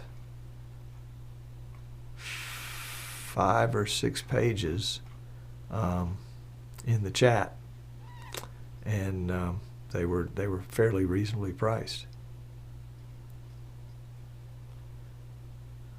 Let's see. Anderson says service host something was the highest. I stopped it. The system works so smoothly, but that was on a Windows 7 PC. I think, yeah, I've upgraded this one to Windows 10. But I'll keep an eye on it. I appreciate you mentioning that. All right, Michael says Intel Extreme Tuning Utility is more accurate than even Task Manager in his experience. Thank you. Jerome is asking, Tom, did vMix fix the Facebook live settings? It's kind of yes and no is the answer to that question, Jerome. It was Facebook that broke it. Facebook broke it Thursday night because they realized that vMix was unintentionally violating the terms of service of Facebook Live by allowing you and me to stream using the Facebook API to Facebook Live and to stream something somewhere else. And the terms of service says if you use the API, you can only stream to Facebook Live. That's what the Facebook people say. And so when they found out that vMix was doing it, they basically said, we're cutting you off. And Martin had it fixed pretty quickly, putting out vMix.5.3 that basically abides by the terms of service, which I think means, I haven't tested it yet, but I think means that you're not going to be able to do Facebook API and somebody else at the same time on the same stream. The way around that, of course, is not to use the Facebook API, is to get the URL and stream key from Facebook and then use that, which is what I'm doing right now, and I'm using the YouTube API. So we're streaming to both of them today from this little baby machine over here. So that's a long answer to a short question. Kenny says he recalled Martin in his keynote saying that Chroma Key took most of the resources of vMix. Really? Okay. Okay, that's good to know. I suspect I probably knew that once. All right. Jan says, great if someone could relink that. I think I can do that. Hard to find. Here it is. Copy. And Jan, there you go. Frank says, any plans for vMix Future to offer cellular bonding app? I doubt it. I doubt it. Martin has been real. Yeah, Rich is saying it right there. Martin has been real clear that he wants to keep vMix in the live streaming application and not add too many hangers-on the outside of it, or not add any, actually. All right, Kent asks, do people see any sync issues when using vMix Call or Zoom US with the return feed in vMix? Yeah. Let's define our terms, though, Kent. What is sync to you? Is sync delay? Is sync latency? Is sync a difference between the audio and the video? So what are you talking about with sync? He said, I was testing last night with Zoom US and people were seeing themselves out of sync on the return feed. My video was okay, but when I sent their capture input in the live stream, they saw a sync issue. I tell them it's like the news anchor talking with the field reporter, have their earpiece in and they delay talking out in the field. Is that correct, or is something I need to fix on Friday? If I understand what you're saying, Kent, the people are hearing themselves again on the other end, which, of course, is the whole idea with a mix minus, is they don't hear themselves ever. So I think it's kind of a red herring to say there's a sync issue when really they shouldn't be getting their own audio at all. You know, if you and I are Zooming together, I hear you, you hear me, but I don't hear my audio being repeated back to me. So somewhere there's you've created a loop back to the guest, and that'll drive the guest crazy. I mean, look at me. Gee whiz. All right. And Jan says it's not Jan, it's John. Got it. Okay. Very good. Thank you. Anthony says, 2 quick questions. No such thing as a quick question. Did you make the Jaws of Death into that intro that you usually use with vMix, or you used a different program altogether? Secondly, from your experience between vMix Call and Skype, does vMix Call offer any advantages compared to Skype Call? To answer your quick question, Anthony, I did not do the Jaws of Death. My good friend Martin Kay made that as a gift to me. I think he feels sorry for me because I'm such a terrible broadcaster. He said, we got to have something interesting in this show. So he made the Jaws of Death. Oh, I love the Jaws of Death. And it was made using software called After Effects from Adobe. You can get a number of After Effects templates from companies like Video Blocks and Pond 5 that you can, if you have After Effects, you can go in and edit those templates and add video and text, or you can send those templates to somebody at freelancer.com that has After Effects, and they can do that up for you. Secondly, vMix and Skype are 2 different creatures. Skype uses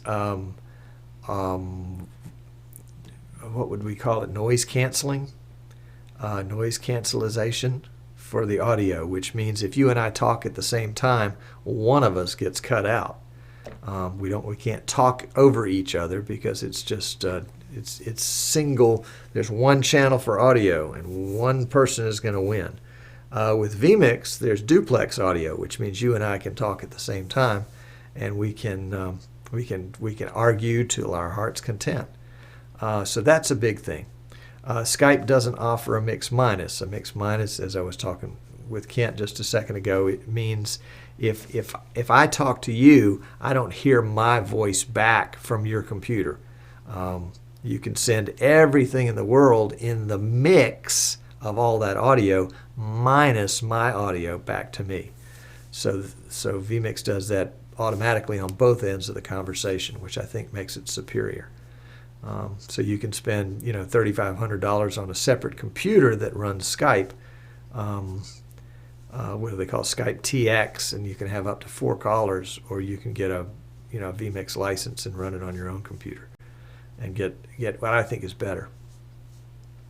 All right, Anderson says, think it Jaws of Life for you, Tom. Yeah, Jaws of Life. There you go. I just think I'm being crushed. Frank says, is there any recording available of Jim Jacobs' second day at StreamCon talk on monetization? Would love to see it. Frank, I don't think so. We made no official attempt to stream StreamCon because we really wanted people there live, because the benefit was going to be, a lot of the benefit was going to be in the networking that went on. There was some unauthorized streaming going on. Don't name names, Dave Edwards, but and then there was of course the vMix Funtime live show. Jaybird says, when I run a little red ticker across the bottom of the screen, it boosts the CPU usage by 20%. Really? Wow. And Michael Graves says, not true. Skype supports full duplex audio. That's news to me, Michael. All right, let's see if we can run a ticker across here. And what it might,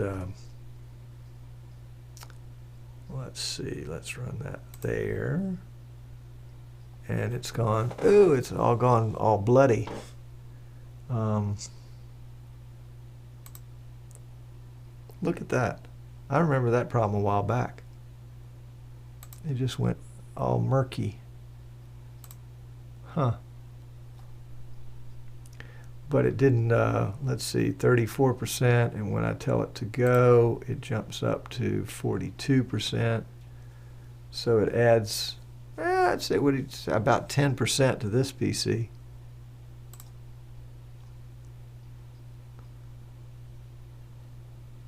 Yeah.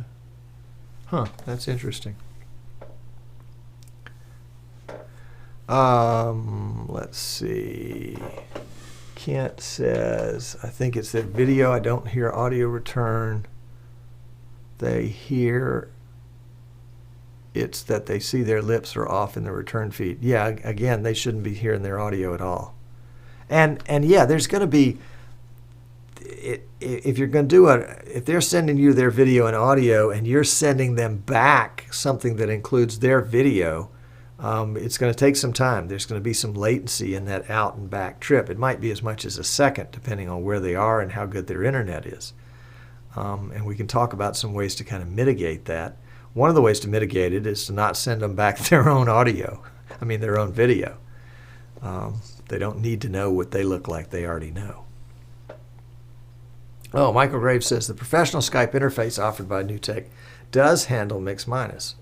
I stand corrected, Michael. Thank you very much. And Rich says, also, the Skype network is no longer yours. Somebody stole my Skype network. Michael's Dave is in the hot seat for his pirated broadcast. That's right. And Rich, just show up when you can, man. He's here. All right. And Dave knows nothing. I know nothing. Right. Rich, we missed you last week. Man, you would have loved this conference. You would have gone ape. There were so many people there that were so knowledgeable. In fact, I was joking later. Actually, I wasn't joking, but it was part of my, I gave part of the wrap-up on Sunday morning. And what I stated was that I thought, based on the folks that, and I talked to everybody there, anybody there could have gotten up and given a great presentation. Obviously it would be in their area of strength. We all have areas where we're strong and areas where we're not strong. But it was just a super high quality level of individual that was there. And I think I'd have to sit down, but my guess is I think I remember learning something from everybody that was there, because I was able to, over the course of 4 days, have conversations with everybody. Yep. That's true. Rich was in Texas. Okay. All right, Ken says, I do that on shows so they know when they are on and when they are off to take a drink. It's a cheat sheet. Okay. But if it disturbs them to see themselves like that, one of the things you might consider doing, and let's see if I can do it right here. How would I do that?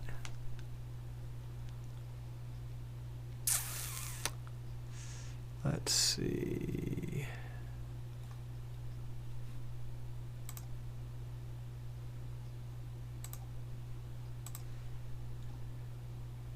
How can I show you that? Can I capture that screen?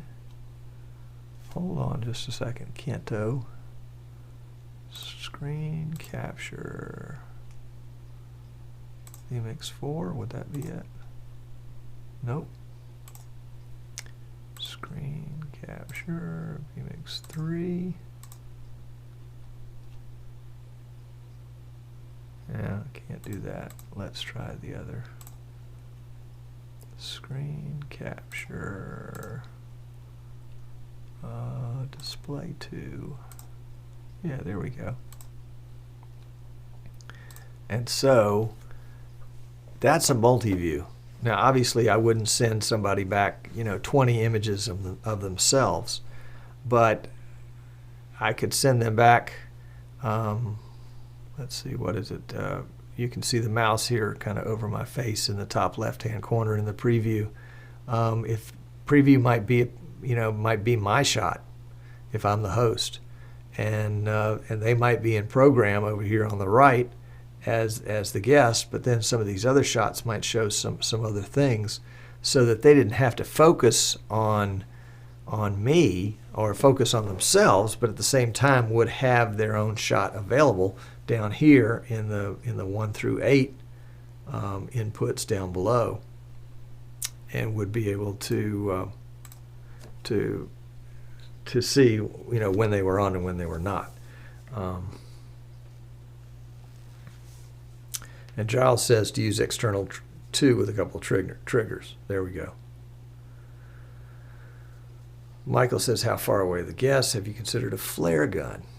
And that's one of the things I put in. I think I put it in as a vMix call feature request early on, was a tally light, so that there would be some indicator to them that their shot was live. Rich says, yes, we need to do a comparison between mobile versus studio streaming. Big differences between the two. Indeed. Indeed. And Merle agrees with Giles. All right. So, Giles, I know you posted before that you're looking at the end of July for StreamFest.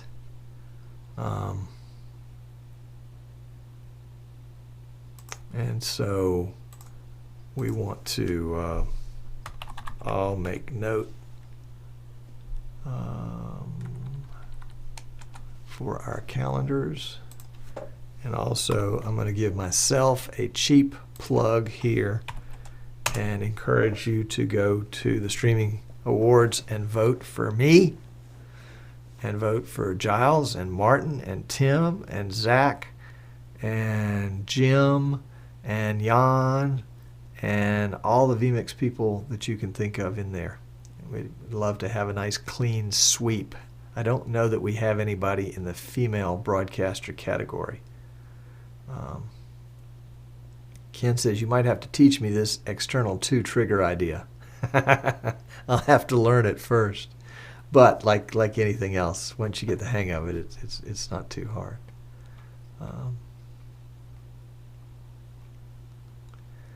Yeah, there we go.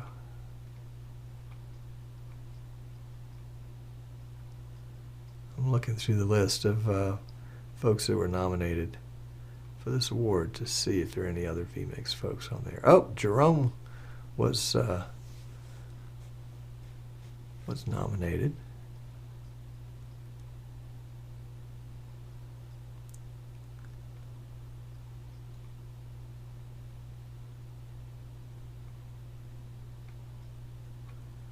And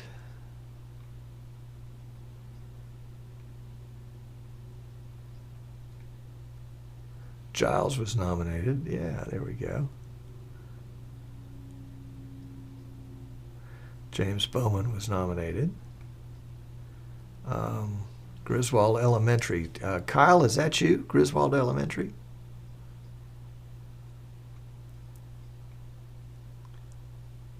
And Jason Bates. There you go, Jason. Good job. Scott Whitney.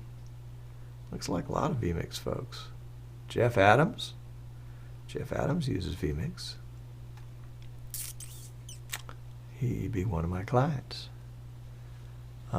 Griswold Elementary News. There you go. Giles says, Tom is an excellent teacher. Yeah, that's right. He doesn't pay attention. He lets you goof off all the time. All right, Frank says, will StreamFest offer us that cannot attend to watch online? Well, Frank, you're in luck, because StreamFest is only online. There is no attending. There's no place to attend. It is online only. And I think the way Giles had thought is that it might be the kind of production that passed itself around the world in production. So there we go. Kyle says, the 4th grade students' daily show. Giles says, Kent, we can cover it on Monday if you remind me. Jan says, vMix as of this year. That's John, sorry. And I must have missed what the question was. And Dave is answering Frank's question. And John says, previously Wirecast. Well, there you go.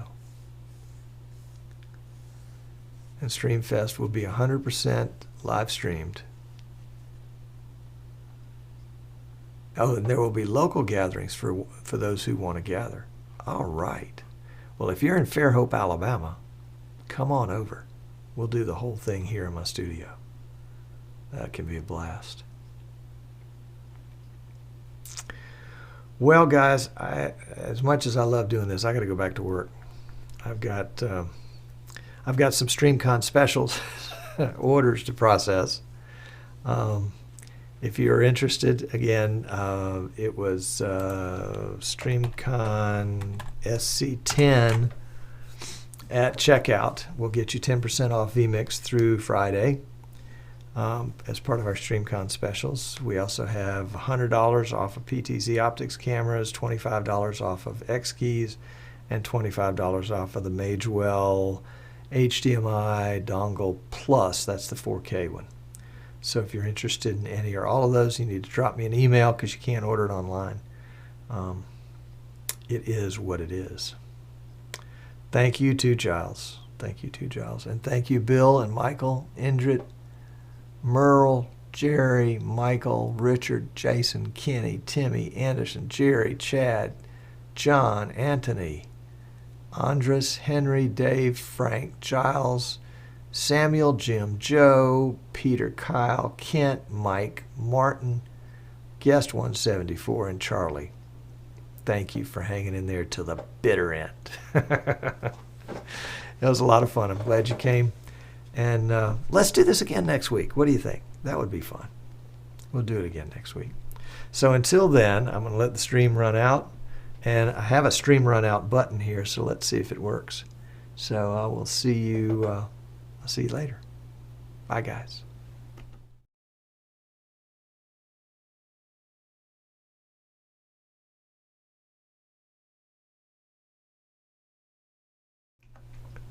And it didn't work, so I'll try it manually. Okay, here we go.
All right, let's try again. Check 1, 2. Let's see if this works.